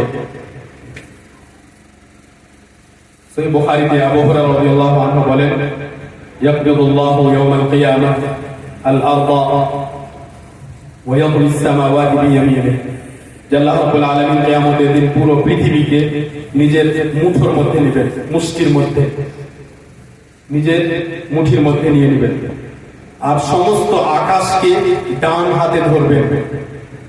কল্পনা করেন, সমস্ত আকাশ, এই শুধু প্রথম আকাশ নয়, 7 আকাশ, 7 আকাশ, এত বিশাল আকাশ সমূহকে তিনি ডান হাতে ধরবেন। পুরো সমস্ত আকাশকে ডান হাতে ধরে নিয়েছেন, সব আকাশ তার ডান হাতের মধ্যে। এত বড় পৃথিবী, এই পুরো পৃথিবী তার মুঠোর মধ্যে। তারপরে বলবেন, আনাল মালিক আইনা মুলুকুল আরদ, আমি হলাম বাদশা, পৃথিবীর বাদশারা কোথায়? এখান থেকে আমরা সম্বোধন করছি প্রত্যেক ওই ব্যক্তিকে যে কোনো দায়িত্ব পাওয়ার কারণে, সমাজে কোনো সম্মান মর্যাদা পাওয়ার কারণে, কোনো দায়িত্ব, কোনো পোস্ট পজিশন পাওয়ার কারণে অহংকার দেখায়, সঠিক হক কথাকে মানে না, কিংবা ওলামায়ে কেরামের যথাযথ সম্মান করে না, যে কোনো ব্যক্তি হোক না কেন, ওই ব্যক্তি সহ যত মানুষ পৃথিবীতে ক্ষমতা, কোনো পজিশন, কোনো পোস্ট পাওয়ার কারণে অহংকার দেখিয়েছে, এদের সবাইকে সম্বোধন করা হচ্ছে ওই পৃথিবীর রাজা, বাদশাহ, ক্ষমতাশীল, এরা কোথায়? আমি হলাম রাজা। সেই সময় কেউ কথা বলতে পারবে না। আল্লাহ তাআলা কোরআনে সূরা তাহে বলেন, ফালা তাসমাউ ইল্লা হামসা, তখন কথা বলবে মানুষ সবাই চুপ চুপ, চুপি চুপি কথা বলবে, জোরে কথা বলার সাহস হবে না। এই হলো মহান আল্লাহ রাব্বুল আলামিনের সম্মান। কিন্তু এই সম্মান আমাদেরকে পৃথিবীতে থাকার সময় বুঝতে হবে। মরার পরে আপনি ঠিক বুঝতে পারবেন, কিন্তু আমাকে পৃথিবীতে থাকার সময় সেই সম্মান বুঝতে হবে। ইবনে আব্বাস রাদিয়াল্লাহু আনহুমা বলেন, মাস-সামাওয়াতু সাব'ু ওয়াল আরদুনা সাব'ু ওয়া মা ফীহিন্না ওয়া মা বাইনাহুন্না ফী ইয়াদির রাহমান ইল্লা কাফারদালাতিন ফী ইয়াদি আহাদিকুম। এই বিশাল 7 আকাশ আর 7 পৃথিবী, কোরআন থেকে প্রমাণিত যে পৃথিবী 7টি আছে। কোথায় কোথায় আছে সেটা যারা খোঁজা তারা খুঁজুক, কিন্তু আমাদের কাছে প্রমাণিত যে পৃথিবী 7টি পৃথিবী আর 7 আকাশ, এই সব কিছু রহমান অর্থাৎ আল্লাহ তাআলার হাতে, তেমনি যেমন তোমাদের মধ্যে কোনো একজনের হাতে সরিষার একটি দানা। তিনি হলেন মহান আল্লাহ, যিনি 7 আকাশের ওপরে এত বিশাল আরশ সৃষ্টি করেছেন, যে আরশ পৃথিবী, আকাশ সবগুলোর তুলনায় এত বিশাল যে আপনি কল্পনা করতে পারবেন না। এবং সেই আরশ সৃষ্টি করার পরে কিছু এত শক্তিশালী ফেরেশতা সৃষ্টি করেছেন। এত বড় সৃষ্টি, আকাশ পৃথিবী তার সামনে কিছুই না, এত বড় সৃষ্টিকে ধারণ করে আছে। তাহলে তারা কত মজবুত সৃষ্টি, কত মজবুত মাখলুক। তাদের ব্যাপারে আল্লাহ রাব্বুল আলামিন বলেন, আল্লাযীনা ইয়াহমিলুনা আল-আরশা ওয়া মান হাওলাহু ইউসাব্বিহুনা বিহামদি রাব্বিহিম, যারা ওই আরশকে ধারণ করে আছে, ওই ফেরেশতারা, এবং যারা ওই আরশের আশেপাশে আছে, তারা মহান আল্লাহ তাআলার প্রশংসার সাথে সাথে পবিত্রতা বর্ণনা করে। লক্ষ্য করেন সম্মানের বিষয়। এত বিশাল জগৎ, এত বিশাল আকাশ, এই আকাশগুলোর উপরে বিশাল সিংহাসন, বিশাল আরশ, ওই আরশকে ধরে রাখার জন্য এত শক্তিশালী সৃষ্টি, এত বড় বড় এত শক্তিশালী ফেরেশতা, কিন্তু ওই ফেরেশতারা আবার বলে যে হে আল্লাহ তুমি পবিত্র, হে আল্লাহ সমস্ত প্রশংসা করো। আর এটা চলতেই আছে। নবী সাল্লাল্লাহু আলাইহি ওয়াসাল্লাম বলেন, আত্তাতিস সামা ওয়া হুক্কা লাহা আন তাইত্ত, যখন কোন গাড়ির উপরে, যেমন আগে বলগাড়ি ছিল, ওই বলগাড়িতে যদি বেশি বোঝা চাপিয়ে দেওয়া হতো তো চলার সময় একটা আওয়াজ শুনতে পাওয়া যেত। তো কোনো কিছু যদি ভারী হয়ে যায় তাহলে একটা আওয়াজ বেরিয়ে আসে। নবী সাল্লাল্লাহু আলাইহি ওয়াসাল্লাম একদিন বললেন যে আকাশ থেকে ওই ধরনের ভারী হয়ে যাওয়ার আওয়াজ শোনা যাচ্ছে, যেমন কচকচ কোনো আওয়াজ শোনা যাচ্ছে। তারপরে বললেন যে এই আওয়াজটা তো হতেই হতো, এই আওয়াজ তো হওয়াই স্বাভাবিক, কেন কেন এই আওয়াজ হচ্ছে? আকাশে এমন কি ভারী জিনিস আছে? বলছেন, মা ফিল আরদি মাওদিউ আরবা'i আসাবি' ইল্লা ওয়া মালাকুন ওয়াদি'ুন জাবহাতাহু লিল্লাহি তাআলা সাজিদা। বলছেন যে 4 আঙ্গুল এমন কোন জায়গা ফাঁকা নেই যেই জায়গায় কোন এক ফেরেশতা নিজে কপাল রেখে সিজদারত হয়। এত বিশাল আকাশে কোন এক জায়গায় আপনি 4 আঙ্গুলের সমান জায়গা পাবেন না যেখানে একজন ফেরেশতা সিজদারত অবস্থায় নেই। এই কথাকে মনে রাখবেন। যখন যখন আপনার মনে আসবে যে ফজরের আযান হলো তো কি হলো, একটু ঘুমাই, তখন এই কথা মনে করবেন যে আমি মসজিদে না গেলাম তো কি হলো, ফেরেশতারা তো সিজদারত অবস্থায় আছে। যখন আপনাকে যোহরের সময় ডাকা হবে, হাইয়া আলাস সালাহ, সালাতের দিকে এসো, আর আপনার মনে খেয়াল আসবে যে পরে নামাজ পড়বো, দেখা যাবে একজন ব্যক্তি বলে যে এখন আমি বিজনেস করছি তাই আমি হাদিস শুনবো না। আমি বললাম যে আপনি যদি এই অবস্থায় মারা যান তাহলে যদি আপনাকে আল্লাহ জাহান্নামে নিক্ষেপ করেন, তো সে ব্যক্তি বলে যে আমি দেখে নিব, সে ব্যক্তি বলে আমি দেখে নিব। সে মুসলিম হতে পারে, আশা করি সে মুসলিম। সে যে দেখে নিবে, সে ব্যক্তিকে ভাবা উচিত যে আমি যে সময় অহংকার দেখিয়ে কিংবা গাফলাতির কারণে কিংবা নিজের মনের আকাঙ্ক্ষার অনুসরণ করে যেই সময় আমি এই ভাষা ব্যবহার করি যে মাওলানা সাহেব আপনি যান আমি আসছি, মনে করলাম আমি খুব চতুর, মাওলানা সাহেব আপনি যান, এই আপনি আপনার পিছনে আসলাম, মাওলানা সাহেবও জানেন যে ব্যক্তি আসলেন, আর এই ব্যক্তিও জানে যে আমি যাবো না, কিন্তু আল্লাহ তাআলা জানেন যে তুমি আসলে এই সময়ে আমার সম্মান করলে না। এই ব্যক্তি আল্লাহ তাআলা সম্মান করে এটা কখনো সত্য নয়। হ্যাঁ, সম্মান করে একরকম, কিন্তু যেই ধরনের সম্মান করা উচিত সেই ধরনের সম্মান করে না। ও মাওলানা সাহেব মিথ্যা কথা কিভাবে বলে? সে ব্যক্তি যে সময় বলে যে আপনি যান আমি আসছি, কিংবা কোনো বাহানা করে আমার কাপড় নোংরা, কিংবা আমি সময় পাই না, আমি বিজনেসে ছিলাম, আমার এখন দোকান খুলতে, যত রকমের কথা আছে এগুলো বলি না, কিন্তু আপনারা সবাই জানেন এসব কথা বলে যে বাহানাবাজি করে, ওজত পেশ করে, সে ব্যক্তিকে জানতে হবে যে পুরো আকাশে 4 আঙ্গুল পরিমাণ কোন জায়গা নেই যেই জায়গায় কোন ফেরেশতা মাথা রেখে সিজদা অবস্থায়। এবং কিছু বর্ণনায় পাওয়া যায়, সে বর্ণনাগুলো সহিহ কিনা আমার এখন মনে আসছে না, কিন্তু আমি আপনাদের এমনি শোনাই যে, এবং আশা করি সহিহ, যে কিয়ামতের দিন ফেরেশতারা মাথা উঠাবে সিজদা থেকে, আর তারপরে বলবে যে হে আমাদের রব তুমি পবিত্র, আর তোমার যথাযথ আমরা ইবাদত করতে পারিনি। সারা জীবন সিজদা মাথায় রেখে তারপরে বলে যে তোমার যথাযথ ইবাদত করতে পারিনি। এবং এটাই বাস্তব, এটাই বাস্তব। আপনি যদি সব সময় আলহামদুলিল্লাহ আলহামদুলিল্লাহ আলহামদুলিল্লাহ বলতে থাকেন, তবুও আপনি আল্লাহর শুকর আদায় করতে পারবেন না। কেন জানেন? কারণ যখন আপনি আলহামদুলিল্লাহ বললেন, আপনার আলহামদুলিল্লাহ বলতে পারা এটা আরেকটা আল্লাহ তাআলার পক্ষ থেকে নিয়ামত। ওই নিয়ামতের জন্য আপনাকে আবার শুকর আদায় করতে হবে। আবার যখন শুকর আদায় করবেন, ওই শুকর আদায় করতে পারা আবার আল্লাহ তাআলার পক্ষ থেকে নিয়ামত, যার কোনো শেষ নেই। তাই আপনি কোনো সময় শুকর আদায় করে শেষ করতে পারবেন না। আর এটা হলো প্রশংসার বিষয়। এমনি যত নিয়ামত আমরা ভোগ করছি তার কোনো এক কোণা আমরা হক আদায় করতে পারবো না। এবার আপনি ধরেন যে আপনি ভাঙা ফোটা কোন রকমের যেমন তেমন করে 10-15 বছর নামাজ পড়েছেন। ওই 10-15 বছরের মধ্যে আপনি কি 15 বছরই নামাজের অবস্থায় ছিলেন, মসজিদে ছিলেন? না। যদি পুরো জীবনের হিসাব করেন, কিছু হয়তো দিন বা কিছু বছর বের হবে যে সময়টা আপনি নামাজ অবস্থায় কাটিয়েছেন। তার মধ্যে আপনি নামাজে কত কি স্মরণ করেছেন, কত কি মনে করেছেন, কতটি নামাজ আপনার নবী সাল্লাল্লাহু আলাইহি সুন্নাতুল হয়েছে, কতটি হয়নি, কতটা গ্রহণযোগ্য হয়েছে, কতটা হয়নি। তারপরে আপনার বাঁচবে অল্প কিছু, বিনিময় দেওয়া হবে কি? জান্নাত। জান্নাত মানে কি? শুধু সুখ আর আনন্দ, আপনি কল্পনার বাইরে। এমন সুখ আর আনন্দ যার কল্পনা করতে পারবেন না, এমন এক জীবন যাতে কোনো কষ্টই নেই। তো কোথায় আপনার আমল আর কোথায় এই জান্নাতের বিনিময়? সেজন্য কোনো মতেই আমরা আল্লাহ রাব্বুল আলামিনের হক আদায় করতে পারছি না। আমাদেরকে সব সময় এই কথাগুলো মনে রাখতে হবে যে মহান আল্লাহ তাআলা একজন আরশের ওপর, সাত আকাশের ওপর সমুন্নত, যিনি সব সময় আমাদেরকে দেখছেন। আপনি শুধু এই কথা মনে রাখতে শুরু করেন যে সব সময় আমাকে দেখছেন, সব সময় আমার কথা শুনছেন, আমার প্রত্যেকটা কাজের ব্যাপারে তিনি জানেন এবং আমার উপরে ক্ষমতা রাখেন, অর্থাৎ যে কোনো সময় আমার উপরে শাস্তি আসতে পারে। তাহলে আপনি কিভাবে নামাজ ছেড়ে বাড়িতে শুয়ে আছেন? কিভাবে আপনি নেশা করেন?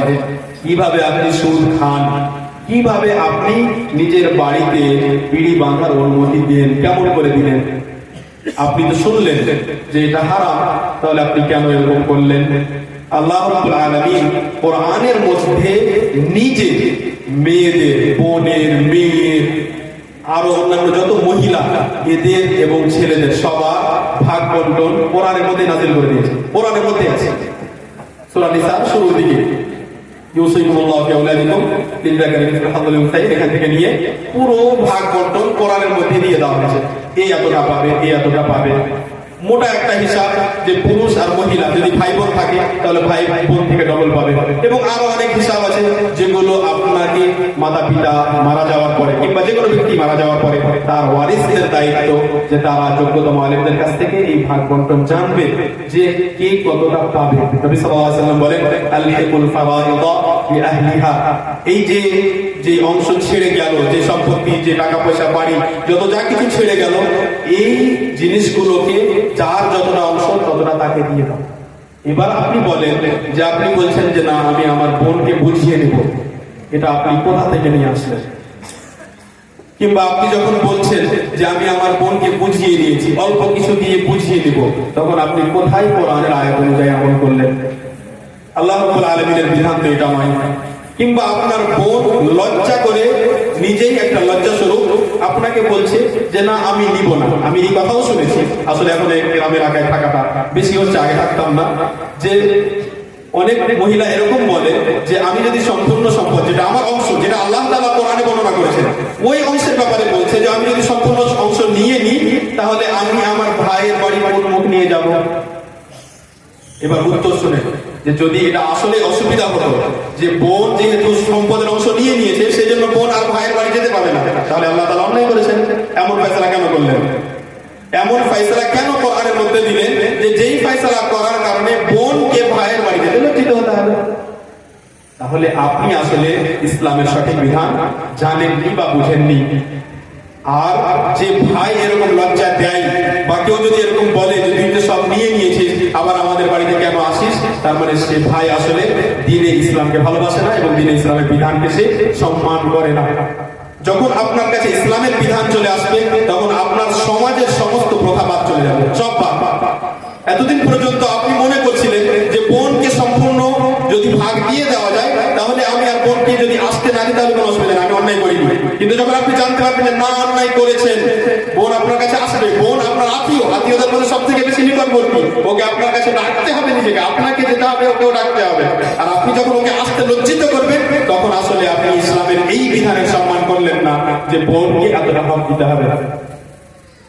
সেই জন্য যেই ব্যক্তি এই ধরনের কথা বলে বা এই ধরনের বোনদেরকে লজ্জিত করে, যার কারণে বোন ভাবে যে আমি কিভাবে অংশ নিব, অংশ নিলে আমি ভাইয়ের বাড়ি যেতে পারবো না, সেই ব্যক্তিকেও ইসলামের বিধান জানার পরে সেই বিধানের সম্মান করতে হবে। আর এই মহিলা, এই বোনদেরকেও জানতে হবে যে তোমরা তোমাদের ভাইদের বাড়ি যেতে পারবে এবং তোমরা নিজেদের সম্পূর্ণ অংশ নিতে পারবে। এবার প্রশ্ন হলো যে আমি যদি নিজের কিছু অংশ ভাইকে দিয়ে দিই, কোনো অসুবিধা নেই, সম্পূর্ণ দিয়ে দাও। বাকি সমস্ত ওয়ারিস যারা আছে ওরাও যদি এক ভাইকে নিজেদের সমস্ত অংশ দিয়ে দেয়, কোনো অসুবিধা নেই, এখানে কোনো অসুবিধা নেই। কিন্তু আসলে কি কেউ নিজ ইচ্ছা এরকম করে? করে না। যে সময় আপনি বলছেন যে আমি আমার বোনকে আসলে বুঝিয়ে নিয়েছি, কিংবা বোন আমাকে নিজেই দিয়ে দিয়েছে, আপনাকে ভিতরে গিয়ে জানতে হবে যে বোন আসলে নিজেই দিয়েছে না ওই কথাকে ভেবে দিয়েছে, যে কথা একটু আগে বলছিলাম যে আমি ওর বাড়ি কিভাবে যাবো, ভাইয়ের বাড়ি কিভাবে যাবো। এই ধরনের বিধান, ইসলামের বিধান আসার পরে, এই বিধান তো নতুন নয়, এবার যদি আপনি না জানেন তো আমার কি দোষ? আপনি জানলেন না, বা আপনার সামনে কোনো সময় আলোচনা আসলো না, কিংবা আপনি জানার জন্য ঠিক জায়গায় গেলেন না, বা হয়তো কোনো কারণে আপনি জেনে ভুলে গেছেন, এখানে ইসলামের কিংবা কোরআন হাদিসের কিংবা ওলামার কোনো দোষ নেই। যখন আপনি জানতে পারলেন তখন থেকে আপনি আমল করবেন। এতদিন যে জানতে পারেননি আপনার উপরে কোনো অসুবিধা নেই। আপনি বোনকে বলেছেন যে না তুই কেন আসবি, আপনি জানতেন না, তাহলে আল্লাহ তাআলার কাছে আশা করবেন আল্লাহ আপনাকে ক্ষমা করবেন। কিন্তু আপনি যে বোনকে হক দেননি, ওটা কি আল্লাহ তাআলা ক্ষমা করবেন না? আপনাকে ওই হক দিতে হবে, ফিরিয়ে দিতে হবে। সেই জন্য একটা বিষয় নিয়ে আলোচনা করলাম, সেটা হলো মিরাসের বিষয়। যে এই মিরাসের বিষয়ে আমাদের সমাজে বড় ধরনের একটা অলসতা আছে। সাধারণত মানে প্রায় জায়গাতে মিরাসের কথা আলোচনা হলে এরকম মনে হয় যে বোনদের কোনো অংশই নাই। অথচ আশ্চর্য, মানে আপনি মিরাসের যখন জ্ঞান যখন পড়বেন, ওই যখন পড়বেন তখন দেখবেন যে যদি এত বোন থাকে তো কে কতটা পাবে। প্রত্যেক ভাগ বন্টনে ওদের নাম আছে, মেয়ে আছে, পতিন আছে, যত যে আছে সবার অংশ আছে, সবাই পাচ্ছে। মেয়ে না থাকলে পতিনের কাছে যাচ্ছে। তাহলে আপনি কিভাবে এই ধরনের একটা সমাজের মধ্যে পরিবেশ তৈরি করেছেন যে না মেয়েদের যেন অংশই নাই? এই পরিবেশকে চেঞ্জ করতে হবে। কোরআন ও হাদিস মেয়েদের অংশ নির্ধারিত করে দিয়েছে। আপনাকে সেই নির্ধারিত অংশ অনুযায়ী মেয়েদের কাছে, সে বোন হোক, সে যে কেউ হোক, সে মেয়ে হোক, সবার কাছে ওই অংশ পৌঁছে দিতে হবে। এটা আমাদের সকলের দায়িত্ব। যদি এরকম না করি তাহলে অন্যায় করা হবে। আর যে আপনাকে মনে হচ্ছে মাফ করে দিয়েছে, আসলে ভিতর থেকে মাফ করেছে না, আপনাকে এমনি লজ্জায় বলেছে, এটা একটা বড় বিষয়। কিয়ামতের দিন গিয়ে যদি আবার দাবি করে তখন আপনি কি করবেন? সেজন্য এই বিষয়ে সাবধান হতে হবে। আল্লাহ রাব্বুল আলামিন যে সম্মানিত, আমাদের কথা অনেক লম্বা হয়ে যাচ্ছে, আমি অল্প কিছু কথা বলে শেষের দিকে যাচ্ছি। যে আল্লাহ রাব্বুল আলামিন যে সম্মানিত, আমাদের মূল বিষয় আজকে এটাই ছিল যে আল্লাহ তাআলা সম্মান ও মর্যাদা কি, কে আল্লাহ তাআলা। কিছু আমি বৈশিষ্ট্য আপনাদেরকে শোনালাম যে আল্লাহ তাআলা এরকম এরকম। ওই মহান আল্লাহ রাব্বুল আলামিন যে সম্মানিত, সেই জন্য আকাশের ফেরেশতা থেকে নিয়ে শেষে পৃথিবীর যে কোনো সৃষ্টি পর্যন্ত সবাই আল্লাহ তাআলা সম্মান করে। শুধু মানুষ ও জিনদের মধ্যে কিছু ব্যক্তি ছাড়া, মানুষ ও জিনের মধ্যে কিছু আছে এরা আল্লাহ সম্মান করে না যথাযথ, বাকি সবাই সম্মান করে। এবার ফেরেশতাদের ব্যাপারে হাদিসের মধ্যে স্পষ্ট হাদিস, এবার শব্দগুলো ছেড়ে দিয়ে শুধু অর্থ বলি যাতে সংক্ষিপ্ত হয়। যে নবী সাল্লাল্লাহু আলাইহি সাল্লাম বলেন যে যখন আল্লাহ রাব্বুল আলামিন আকাশে কথা বলেন, কোনো ফয়সালা করেন, তখন ফেরেশতারা উড়া বন্ধ করে দেয়। এটা একটা বিশ্লেষণ এবং সঠিক যে ফেরেশতারা সম্মানার্থে, ওই কথার সম্মানার্থে ওই কথার সামনে মাথা নত করে আর উড়া যাবে না। ফেরেশতাদের পাখা আছে, ফেরেশতারা উড়া বন্ধ করে দেয় এবং ফেরেশতারা বেহুশ হয়ে যায়। এবং কথা কোরআনে উল্লেখিত হয়েছে। তারপরে বেহুশ হওয়ার পরে আবার যখন জ্ঞান ফিরে আসে তখন জিজ্ঞেস করে যে তোমাদের রব কি বললেন, আমরা শুনতেই পাইনি, বুঝতেই পারি না। তখন ওপরের যারা ফেরেশতা তারা এদেরকে জানায়, নিচের ফেরেশতাদেরকে, যে আমাদের রব এই ফয়সালা করেছেন, সত্য কথা বলেছেন, হক কথা বলেছেন। এখানে সম্মান দেখলেন যে আদেশ নিষেধ কোন ফয়সালা যখন আল্লাহ পক্ষ থেকে আসে, ফেরেশতা এত শক্তিশালী সৃষ্টি হওয়ার পরেও অনেক বেহুশ হয়ে যায় এবং উড়া বন্ধ করে দেয়। এবার আপনার সামনে আদেশ আসলো যে দাড়ি লম্বা করতে হবে, আপনি কি করলেন? আপনার সামনে নিষেধ আসলো যে তামাক থেকে তৈরি যত দ্রব্য আছে সব স্পষ্ট ভাবে হারাম, এর বিরুদ্ধে কোনো ব্যক্তি প্রমাণ করতেই পারবে না, কোনো ব্যক্তি প্রমাণ করতে পারবে না, যদি সে অহংকারী না হয় আর যদি সে মূর্খ না হয়। মূর্খ হলে কারণ ওর সাথে তর্ক করা যাবে না, আর যদি অহংকারী হয় তাহলে সে সঠিক জানার পরেও মানবে না। আপনি কিভাবে মানবেন? মূর্খ আর অহংকারী না হলে কোনো ব্যক্তি প্রমাণ করতে পারবে না যে হারাম নয়, স্পষ্ট ভাবে হারাম। এবং আরো কিছু কঠিন কঠিন ফতোয়া দেওয়া হয়েছে যেগুলো আমরা বলতে চাইছি না। স্পষ্ট ভাবে হারাম জানার পরে আপনি যেই সময়ে সমস্ত মানুষের সামনে সিগারেট বের করে ধরিয়ে দেবেন, দাড়ি ছিঁড়ে রেখেছেন, ওই সময় আমাকে আপনি বলেন যে কোন আদেশের সম্মান করলেন আর কোন নিষেধের সম্মান করলেন। আপনার সমাজে স্পষ্ট ভাবে গান বাজছে, ছাদের উপরে উঠলে রাত্রি 11টার পরের কথা বলছে, কত দূরে কত জোরে গান বাজছে যে সেখান থেকে আওয়াজ আসছে। আমি আপনাদেরকে বলি, যেহেতু এই গ্রাম ভালোর দিকে যাচ্ছে এবং আমি এই গ্রামের লোকদেরকে দেখে অনেক খুশি হয়েছি। বাংলাদেশে অনেক জায়গাতে যে পরিবেশগুলো দেখতে পাওয়া যায় সেগুলো আমি এখানে দেখতে পাচ্ছি। আমি আপনাদেরকে বলবো যে আপনারা মাঝে মধ্যে কোরআন প্রতিযোগিতা করেন কিংবা এমন অনুষ্ঠান করেন যে চলো আজকে বসে আধ ঘন্টা কোরআন শুনবো, আর বড় বড় সাউন্ড বক্স লাগান, এত বড় বড় সাউন্ড বক্স লাগান যে আওয়াজ যেন এত দূরে যায়। আমি শুধু এমনি কোরআনের সম্মান আনতে বলছি, আসলে হয়তো এরকম করতে গেলে অসুবিধা হতে পারে, কিন্তু শুধু সম্মান বোঝানোর জন্য বলছি যে কোনো ব্যক্তি যদি শাহবাজপুরে গান বাজায় আর এখান থেকে গান শোনা যায়, আমি বলি যে আপনি এখানে এত জোরে গান, এত জোরে আপনি তেলাওয়াত শুরু করেন, এত সুন্দর তেলাওয়াত বাজান যে পুরো কানে চোখ শুনতে পারে, গোলাপগঞ্জ পর্যন্ত শোনা যায়। এরকম হওয়া উচিত, এরকম হওয়া উচিত। এটা এই জন্য বললাম যে কোরআনকে গানের উপরে থাকতে হবে। গান এসেছে শয়তানের কাছ থেকে, কোরআন এসেছে আল্লাহর কাছ থেকে, কোরআনকে উপরে থাকতে হবে।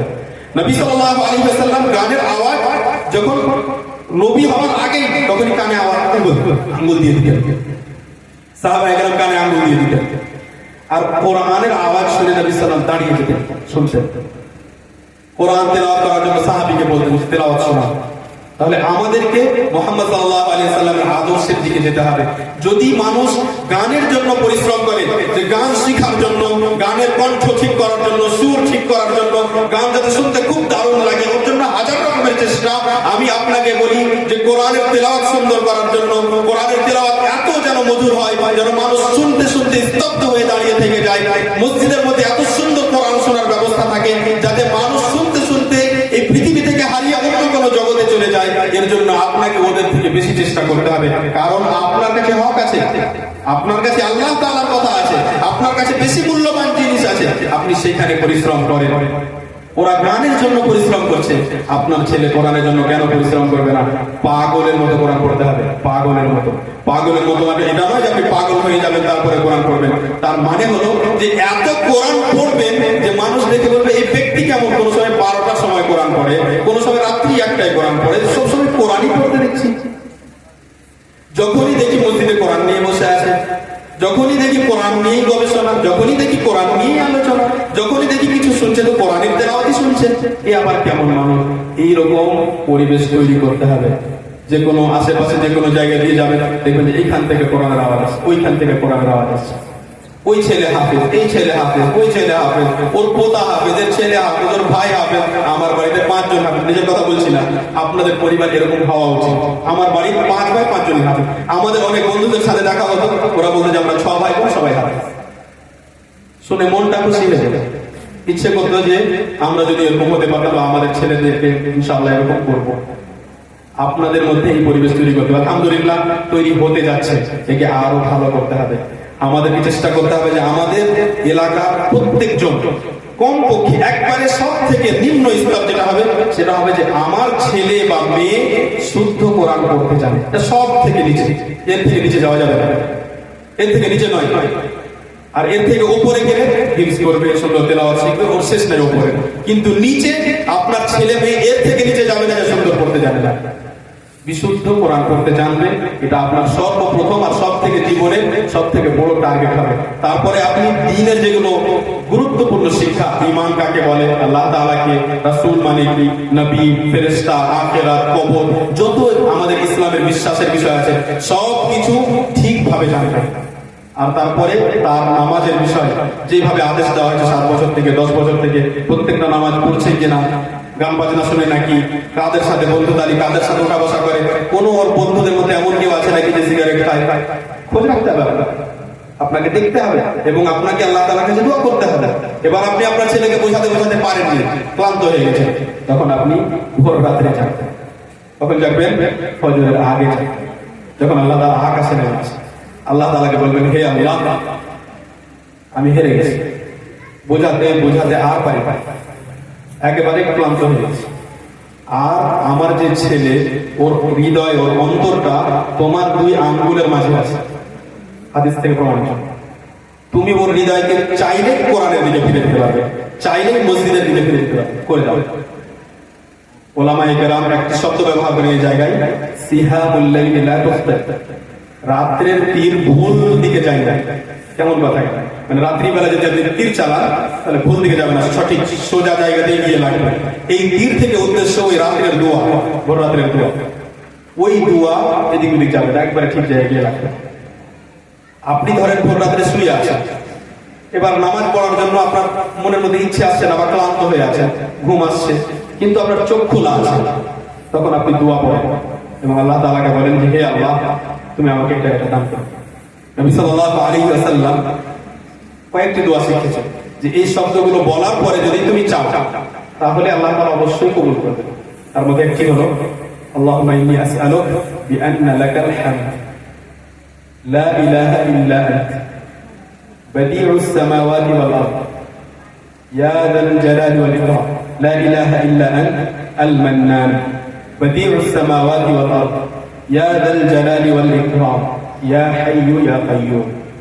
সবার মুখস্থ হলো না, কিন্তু পেয়ে যাবেন আলেম ওলামার কাছ থেকে, বলবেন যে যে দোয়াটি বলেছেন সেই দোয়াটি একবার শিখিয়ে দেবেন কিংবা মোবাইল থেকে পেয়ে নেবেন।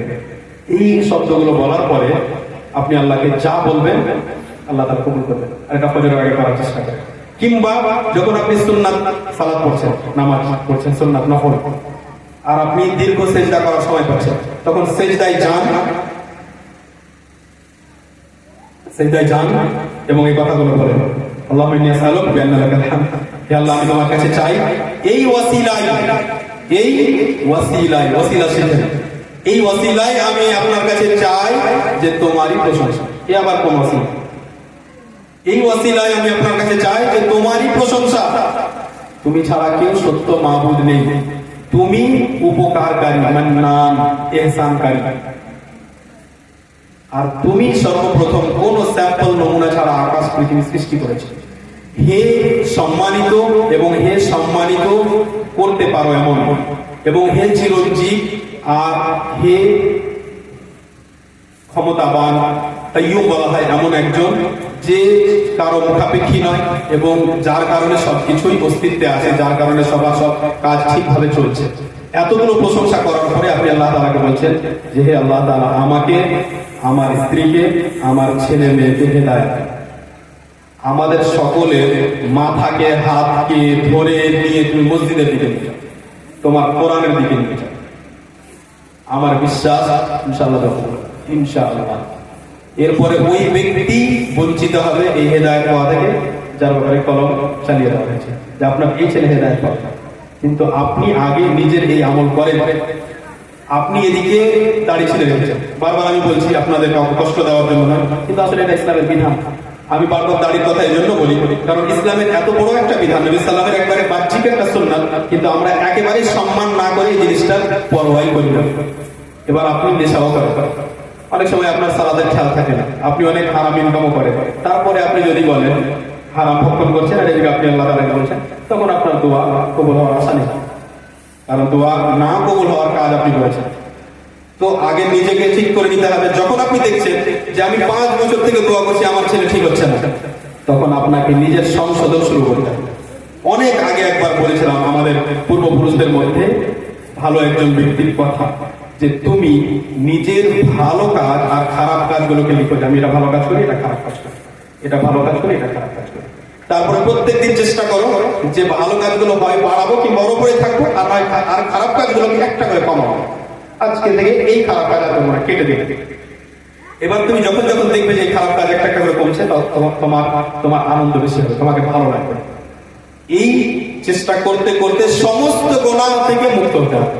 আর আমি আপনাকে বলি, বারবার অনেক জায়গায় বলেছি এবং আমার পূর্বে অনেক ওলামা বলেছেন যে আপনি সর্বপ্রথম নিজেকে সমস্ত গুনাহ থেকে পবিত্র করবেন, তারপরে আপনি ইবাদতের আসল স্বাদ। এটা তেমনই যেমন আপনাকে যদি পানি ফিল্টার করতে হয় তাহলে আগে ওর মধ্যে থেকে আর্সেনিক, আয়রন এগুলো বের করতে হবে, তারপরে মিনারেল যুক্ত করতে হবে। নাকি আপনি আয়রন আর আর্সেনিকের সাথে যুক্ত করবেন না, ওই জন্য আগে পরিষ্কার করতে হবে তারপরে যুক্ত করতে হবে। আমাদের মধ্যে অসুবিধা হলো যে ধরেন আমাদের মধ্যে অনেকজন এমন আছে দাড়িও রেখেছে এবং 5 ওয়াক্ত নামাজ পড়ে, এদিকে আবার সিগারেট খাচ্ছে, ওদিকে আবার চায়ের দোকানে বসে সমালোচনা করে, তাহলে কবিরা গুনাহে যুক্ত, কবিরা গুনাহের মধ্যে লিপ্ত আছে। তার মানে ওই ব্যক্তি সম্পূর্ণ এখনো নিজেকে গুনাহ থেকে মুক্ত করতে পারে না, তাহলে সে ইবাদত করে সামনে কিভাবে পাবে? একজন ব্যক্তি সব ভালো কাজ করে, আলেম ওলামার সম্মান করে, পয়সা দেয়, মসজিদের ইমামের বেতন দেয়, মাদ্রাসায় যাকাত সবকিছু করে, কিন্তু অহংকারও আছে। যদি ওর মন মতো কোনো কথা না হয় তাহলে মানবো না। তো অহংকার করার কারণে তুমি জাহান্নামে যাবে, অহংকার তো জাহান্নামে যাওয়ার একটা কারণ। তাহলে তুমি ইবাদত করে শান্তি পাবে কেমন করে? মদিনায় এক এক ব্যক্তির সাথে দেখা হয়েছে, সুন্দর দাঁড়া, সুন্দর জুব্বা টুপি আর রুমাল লাগিয়ে গাড়িতে করে ওই নিয়ে যাচ্ছে, বলছে যে বলেন যে আমি মসজিদের নববীতে দাঁড়িয়ে সালাত পড়ি আর আমি সালাত পড়ে শান্তি পাই না, মনোযোগ লাগে না, কারণ কি? বুঝতে পারলেন অসুবিধাটা কোথায় আছে? মসজিদে নববীতে শান্তি পাওয়া যাচ্ছে না, তার মানে ওই ব্যক্তি গুনাহ থেকে নিজেকে সম্পূর্ণ পবিত্র করেন, এটাই সত্য। আর আমি আপনাকে বলি যে আপনি সিজদায় যান আর নিজের সমস্ত গুনাহকে স্মরণ করেন, সমস্ত গুনাহ থেকে আপনি কালকে সর্বপ্রথম এই কাজ করেন যে আমি হে আল্লাহ সমস্ত গুনাহ থেকে তোমার কাছে তওবা করি, একবার করেন প্রথম সত্য মনে, আর তারপর থেকে ইবাদত করেন, দেখেন কেমন লাগে। আর কোনো গুনাহ করবো না এই প্রতিজ্ঞার সাথে, তারপরে গুনাহ হয়ে যেতে পারে কিন্তু এই প্রতিজ্ঞার সাথে, তখন দেখবেন যে ইবাদতের স্বাদ অন্যরকম হবে। তারপরে আপনি কি করবেন? সিজদার সময়টাকে লম্বা করবেন।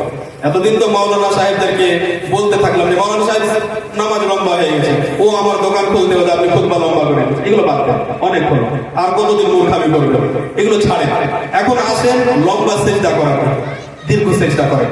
আমি আপনাকে বলি যে আপনি সিজদায় যান, যে সময় আপনি একাই সুন্নাত পড়ছেন, ধরেন কোনো এক কোণাতে সুন্নাত পড়ছেন, ওখানে লম্বা সিজদা করেন আর সুবহান রাব্বিয়াল আলা, সুবহান রাব্বিয়াল আলা, হে আমার রব তুমি সর্বোচ্চ, তোমার পবিত্রতা বর্ণনা করছে, বলে যান বলে যান বলে যান।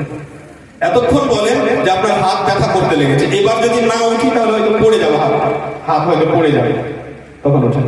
কেন বললেন এরকম? নবী সাল্লাল্লাহু আলাইহি সাল্লাম এতক্ষণ ধরে দাঁড়িয়ে থাকতেন, রাত্রে তাহাজ্জুদের নামাজে পা ফুলে যেত, পা ফুলে যেত। তাহলে আপনি কোন কোন সময় তো করেন, 24 ঘন্টা তো করবেন না, কোন কোন সময় এরকম করেন এবং দেখেন যে ওই সিজদা থেকে উঠার পরে আপনার মনের অবস্থা কেমন হয়। অবশ্যই আপনার চোখে জল আছে, তারপরে যদি না আসে জল তাহলে কাঁদেন, ইচ্ছে করে কাঁদেন যে হে আল্লাহ কেন চোখে জল আসে। যদি না আসে তাহলে ইচ্ছে করে কাঁদেন যে হে আল্লাহ কেন জল আসে না, ওর জন্য কাঁদেন। আর যতক্ষণ পর্যন্ত এই যে মনের কঠোরতা, এই কঠোরতা শেষ করে সমস্ত গুনাহ থেকে মুক্ত হয়ে আপনি ইবাদত করে ঝরঝর করে চোখের জল না ফেলতে পেরেছেন, ততক্ষণ পর্যন্ত আপনি দুনিয়াতে শান্তি পান না। আর এটাই হলো ভালো জীবন। আর এই জীবনের ব্যাপারেই ওলামা পূর্বে বলেছেন যে পৃথিবীতে একটি জান্নাত আছে, যে ব্যক্তি এই জান্নাতে প্রবেশ করবে না সে আখিরাতের জান্নাতে প্রবেশ করবে না। আর এই অবস্থার ব্যাপারে ওলামা বলেছেন যে যদি বাদশারা আর বাদশার ছেলেরা জানতো যে আমরা আলেম ওলামা গরিব হওয়া সত্ত্বেও যেই শান্তি উপভোগ করছি সেটা কত বড় শান্তি, তাহলে ওরা আমাদের সাথে যুদ্ধ করতো যে এই শান্তি তোমাদের কাছে না, আমাদের কাছে সব, আর শান্তি তোমাদের কাছে, যুদ্ধ করতো। আমাদের সকলকে, যেমন এর আগে শুনছিলাম, প্রত্যেক বক্তব্যের এটাই উদ্দেশ্য যে সকলকে আল্লাহর সম্মানের দিকে ফিরে আসতে, আল্লাহর সম্মান। আপনার জীবনের সব থেকে বড় কাজ হবে আল্লাহর সম্মান করা, এবং আল্লাহর সম্মান আপনি যখন থেকে শুরু করলেন তখন থেকে আপনার নামাজ ঠিক হয়ে যাবে, আপনি কোরআন পড়ার জন্য ছোটাছুটি করবেন, আপনি জিকির আর দোয়া মুখস্থ করার জন্য মাওলানা সাহেবকে খুঁজে বেড়াবেন, সব কিছুতে আপনি সবসময় চেষ্টা করবেন যে কি এমন করি যে আল্লাহ তাআলা আরো সন্তুষ্ট হয়ে যায়। সেই জন্য সাহাবায়ে কেরাম নবী সাল্লাল্লাহু আলাইহি ওয়াসাল্লামকে জিজ্ঞেস করতেন না যে হে নবী সাল্লাল্লাহু আলাইহি ওয়াসাল্লাম এমন কিছু বলেন যাতে আমি জান্নাতে প্রবেশ করি, কেন? কারণ তারা বুঝে নিয়েছিলেন যে আমাদের আসলে প্রথম উদ্দেশ্য আর মূল উদ্দেশ্য হলো জান্নাত। ওইটাকে বোঝার সাথে সাথে মেনে নিতে হবে। আরেকজন সাহাবী এসে বলছেন হে আল্লাহর রাসূল সাল্লাল্লাহু আলাইহি ওয়াসাল্লাম আমাকে ওসিয়ত করেন। আরেকজন এসে বলছেন হে আল্লাহর রাসূল সাল্লাল্লাহু আলাইহি ওয়াসাল্লাম আমাকে এমন একটা কিছু শিখান যেই বিষয়টির ব্যাপারে অন্য আর কাউকে আমি জিজ্ঞেস করব না। তখন নবী সাল্লাল্লাহু আলাইহি ওয়াসাল্লাম বলছেন যে বলো আমানতু বিল্লাহ, যে আমি আল্লাহর উপর ঈমান এনেছি, সুম্মা ইসতাকিম, তারপরে সোজা রাস্তার উপরে সোজা চলতে হবে, আর আঁকা বাঁকা অন্যদিকে যেও না। আরেকজন এসে বলছে হে নবী সাল্লাল্লাহু আলাইহি ওয়াসাল্লাম অনেক বিধান, ইসলামের বিধিবিধান অনেক হয়ে গেছে, আমাকে এমন একটা কিছু শিখান যেটাকে আমি আঁকড়ে ধরে থাকবো। তখন নবী সাল্লাল্লাহু আলাইহি ওয়াসাল্লাম বললেন লা ইয়াজালু লিসানুকা রাতবান মিন যিকরিল্লাহ, তোমার জিহ্বা যেন সব সময় আল্লাহর জিকিরে ভেজা থাকে। কই এই আমল? আপনার মুখ বন্ধ কেন? এখন তো আপনি শুনছেন ভালো, এখন তো আপনি জিকির করতে পারবেন না, কিন্তু আমি আলেম ওলামার মধ্যে এরকম আলেমদেরকে দেখেছি যিনি হাদিস পড়াচ্ছেন আর মাঝখানে 1 সেকেন্ড সময় পেয়েছে তো মাঝখানে বলছেন আস্তাগফিরুল্লাহ ওয়া আতুবু ইলাইহি। কই আপনার আমল এরকম? আমার এটা বিশ্বাস যে এইভাবে আমল করতে শুরু করে, সিজদার কথা বললাম, কোরআনের বিষয়ে বললাম, জিকিরের ব্যাপারে বললাম, আপনি এইভাবে আমল শুরু করেন যে আমি আজ থেকে এইভাবে আমল করব যে আমার মুখ বন্ধ থাকবে না, যেটাই আমি জানি, আমি আলহামদুলিল্লাহ শুনে জানি ওটাই পড়বো, লা হাওলা ওয়ালা কুওয়াতা ইল্লা বিল্লাহ জানি সেটাই পড়বো, লা ইলাহা ইল্লাল্লাহ জানি সেটাই পড়বো, সব সময় পড়বো, টোটো চালানোর সময়, দোকানে বসে, যে কোনো সময়, যখনই আমি ফাঁকা সময় পেয়েছি বলা যাবে সময় বলবো। আপনার মধ্য থেকে বিভিন্ন রকমের যে অহংকার, বিভিন্ন রকমের যে কুধারণা বা বিভিন্ন রকমের বেয়াদবি, অনেক রকমের যে অসুবিধা, যেগুলো মূর্খামি, এগুলো সব ধীরে ধীরে শেষ হয়ে যাবে। আর আপনি ফেতরার বিষয় নিয়ে তর্ক করবেন না। আমার বিশ্বাস নেই, আমি বলছি আপনাকে, আপনি লিখে রাখতে পারেন যে আপনি নিজেকে এরকম বানান যে আপনি সবসময় জিকির আজকার করেন, সবসময় কোরআন নিয়ে ভাবেন, সবসময় তেলাওয়াত করেন, লম্বা লম্বা সেজদা করেন, মানে পাক্কা দিনদার হওয়ার দিকে আপনি যাচ্ছেন। তারপরে আপনি আর ঝগড়া করবেন না। আপনি আলেম ওলামার ফতোয়া শুনে আর বিতর্ক করতে যাবেন না। আপনি আলেমের সাথে তর্ক আর বেয়াদবি করবেন না। বরং আপনি তখন কি করবেন? তখন বলবেন যে শেখ, আমি আসলে এরকম জানতাম, আমার আমলটা ঠিক হচ্ছে বলেন তো। না হলে বাকি যে ভাইয়েরা প্রশ্ন করে আমাদেরকে, ওরা এভাবে কেন প্রশ্ন করে? কত প্রশ্ন আপনি এরকম দেখবেন যারা বলে যে আপনি যদি একটু অনুমতি দিন একটা প্রশ্ন করবেন, তারপরে প্রশ্ন করবে, তারপর প্রশ্ন করার পরে জাযাকাল্লাহু খায়রা বলবে। তো আপনি যখন প্রশ্ন করছেন মাওলানা সাহেব, তখন বলছেন মাওলানা সাহেব আপনি বললেন না, আমি তো এরকম শুনেছি। তাহলে আপনার ভঙ্গিমাদের সাথে মিললো না। কেন মিললো না? কারণ আপনি যে নামাজ পড়েন না, কারণ আপনি যে দাড়ি ছিঁড়ে রেখেছেন, কারণ আপনার মধ্যে এখনো দিনদারি সম্পূর্ণ আসেন। সেই জন্য আমি যেই দিকে আপনাদের সকলকে নিয়ে যাওয়ার চেষ্টা করছি সেটা হলো ওই যে সঠিক দিন যেটা মুহাম্মদ সাল্লাল্লাহু আলাইহি ওয়াসাল্লাম নিয়ে এসেছেন। আপনি ফেতরা বাদ দেন, ফেতরার ফতোয়া ছাড়েন, কোনো একটা নির্ভরযোগ্য আলেমকে বিশ্বাস করে ওনার ফতোয়া অনুযায়ী আপনি আমল করে নেবেন, অসুবিধা নেই। নির্ভরযোগ্য যাকে আপনি নির্ভরযোগ্য মনে করছেন তার ফতোয়া অনুযায়ী আপনি আমল করে নেবেন। আরো কোনো বিষয় আছে, নির্ভরযোগ্য একজন আলেমের ফতোয়া অনুযায়ী আমল করেন, আমার ফতোয়া অনুযায়ী করলেন, অসুবিধা নেই। কিন্তু আপনি জিকির এবং কোরআন এবং দীর্ঘ সিজদা, নফল সালাতের দিকে আসেন, আপনার মধ্যে থেকে তর্ক করা, ঝগড়া করা, এই সমস্ত মূর্খামি না সব শেষ হবে। আমার বিশ্বাস এরকম হবে। আল্লাহ রাব্বুল আলামিন যেন আমাদের সকলকে তৌফিক দান করেন। কথা অনেক লম্বা হয়ে যাচ্ছিল। আল্লাহ রাব্বুল আলামিনের সম্মানের বিষয়টা বোঝাতে চাইছিলাম এবং হয়তো কিছু কথা এদিক ওদিক চলে গেছে, কিন্তু সবগুলোই আমাদের সবার জন্য জরুরি কথা। আল্লাহ তাআলা যেন আমাদের সকলকে সেই কথাগুলো বোঝার তৌফিক দান করে। যেমন আমরা ফেরেশতাদের ব্যাপারে শুনলাম যে ওরা সম্মান করে, তেমনি প্রত্যেক নবীর জীবনীতে আপনি পাবেন যে প্রত্যেক নবী আল্লাহ রাব্বুল আলামিনের কিভাবে সম্মান করেছেন, এবং তাদের মধ্যে সবথেকে বেশি মুহাম্মদ সাল্লাল্লাহু আলাইহি ওয়াসাল্লাম, যাকে কিয়ামতের দিন ওই অধিকার দেওয়া হয়েছে যে অধিকার অন্য কেউ কাউকে দেওয়া হয়নি।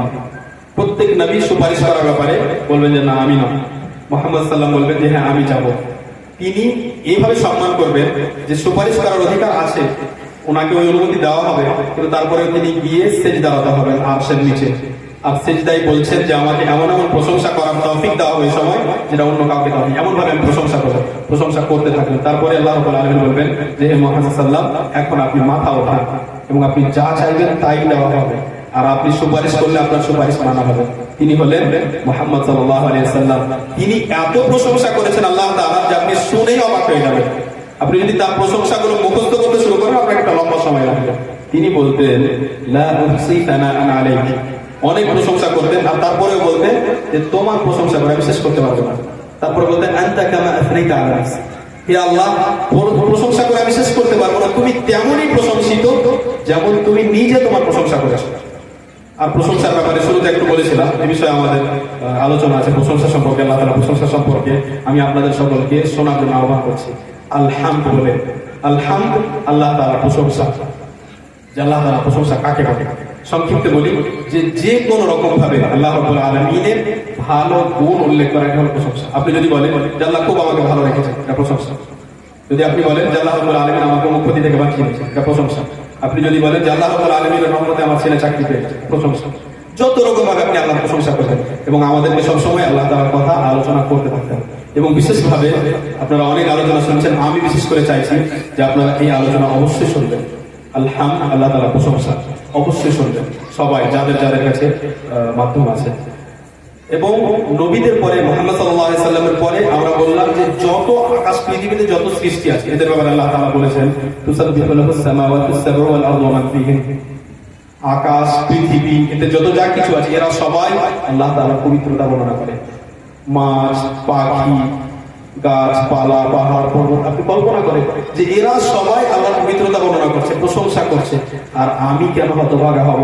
আমি একাই কেন উল্টো দিকে যাব? আমি কেন প্রশংসা করতে মসজিদে যাব না? যখন আপনি মসজিদে যাচ্ছেন তখন প্রশংসা করার জন্য যাচ্ছেন। আপনি শুরুতে বলবেন আলহামদুলিল্লাহি রাব্বিল আলামিন, প্রশংসা করছেন। আল্লাহুম্মা গফিরলি ওয়ারহামনি ওয়াহদিনি ওয়াআফিনি ওয়ারযুকনি, এবং আল্লাহুম্মা যখন বললেন তখন আপনি প্রশংসা করলেন। এইভাবে বিভিন্ন জায়গাতে আপনি মসজিদের মধ্যে প্রশংসা করছেন। তো আমাদের সকলকে আল্লাহ রাব্বুল আলামিনের সম্মান এবং আল্লাহর কথার সম্মান। যেহেতু আল্লাহ সম্মান করতে হবে, তাই তার কথা, আদেশ নিষেধ, যেহেতু আল্লাহর আদেশ নিষেধের সম্মান করতে হবে, তাই মুহাম্মদ সাল্লাল্লাহু আলাইহি সাল্লামের আদেশ আর নিষেধের সম্মান করতে হবে। এবং কি করলে আমরা এই সম্মান করব, তার উত্তর হলো শিক্ষা, সঠিক এবং মজবুত সূক্ষ্ম শিক্ষা, যেটা কোরআন হাদিস ভিত্তিক এবং যেটা সাহাবায়ে কেরামের বোধ অনুযায়ী যোগ্যতম আলেমদের কাছ থেকে নেওয়া হয়েছে। ওই শিক্ষা ব্যবস্থা আপনারা শুরু করেছেন। আমি আল্লাহ তাআলার কাছে দোয়া করি যে এখানে যেন আরো উন্নতি হয়, আর আপনারা যেন আরো ভালো আলেম ওলামাকে নিয়ে আসতে পারেন, সিলেবাস উন্নত হোক এবং এখানে শিক্ষার পদ্ধতি আরো উন্নত হোক, এবং সবাই নিজের নিজের পরিবার থেকে একজন দুজন যতজনকে সম্ভব হয় পড়াতে পারছেন আপনি সবাইকে এই জায়গাতে পড়ানোর জন্য পাঠান।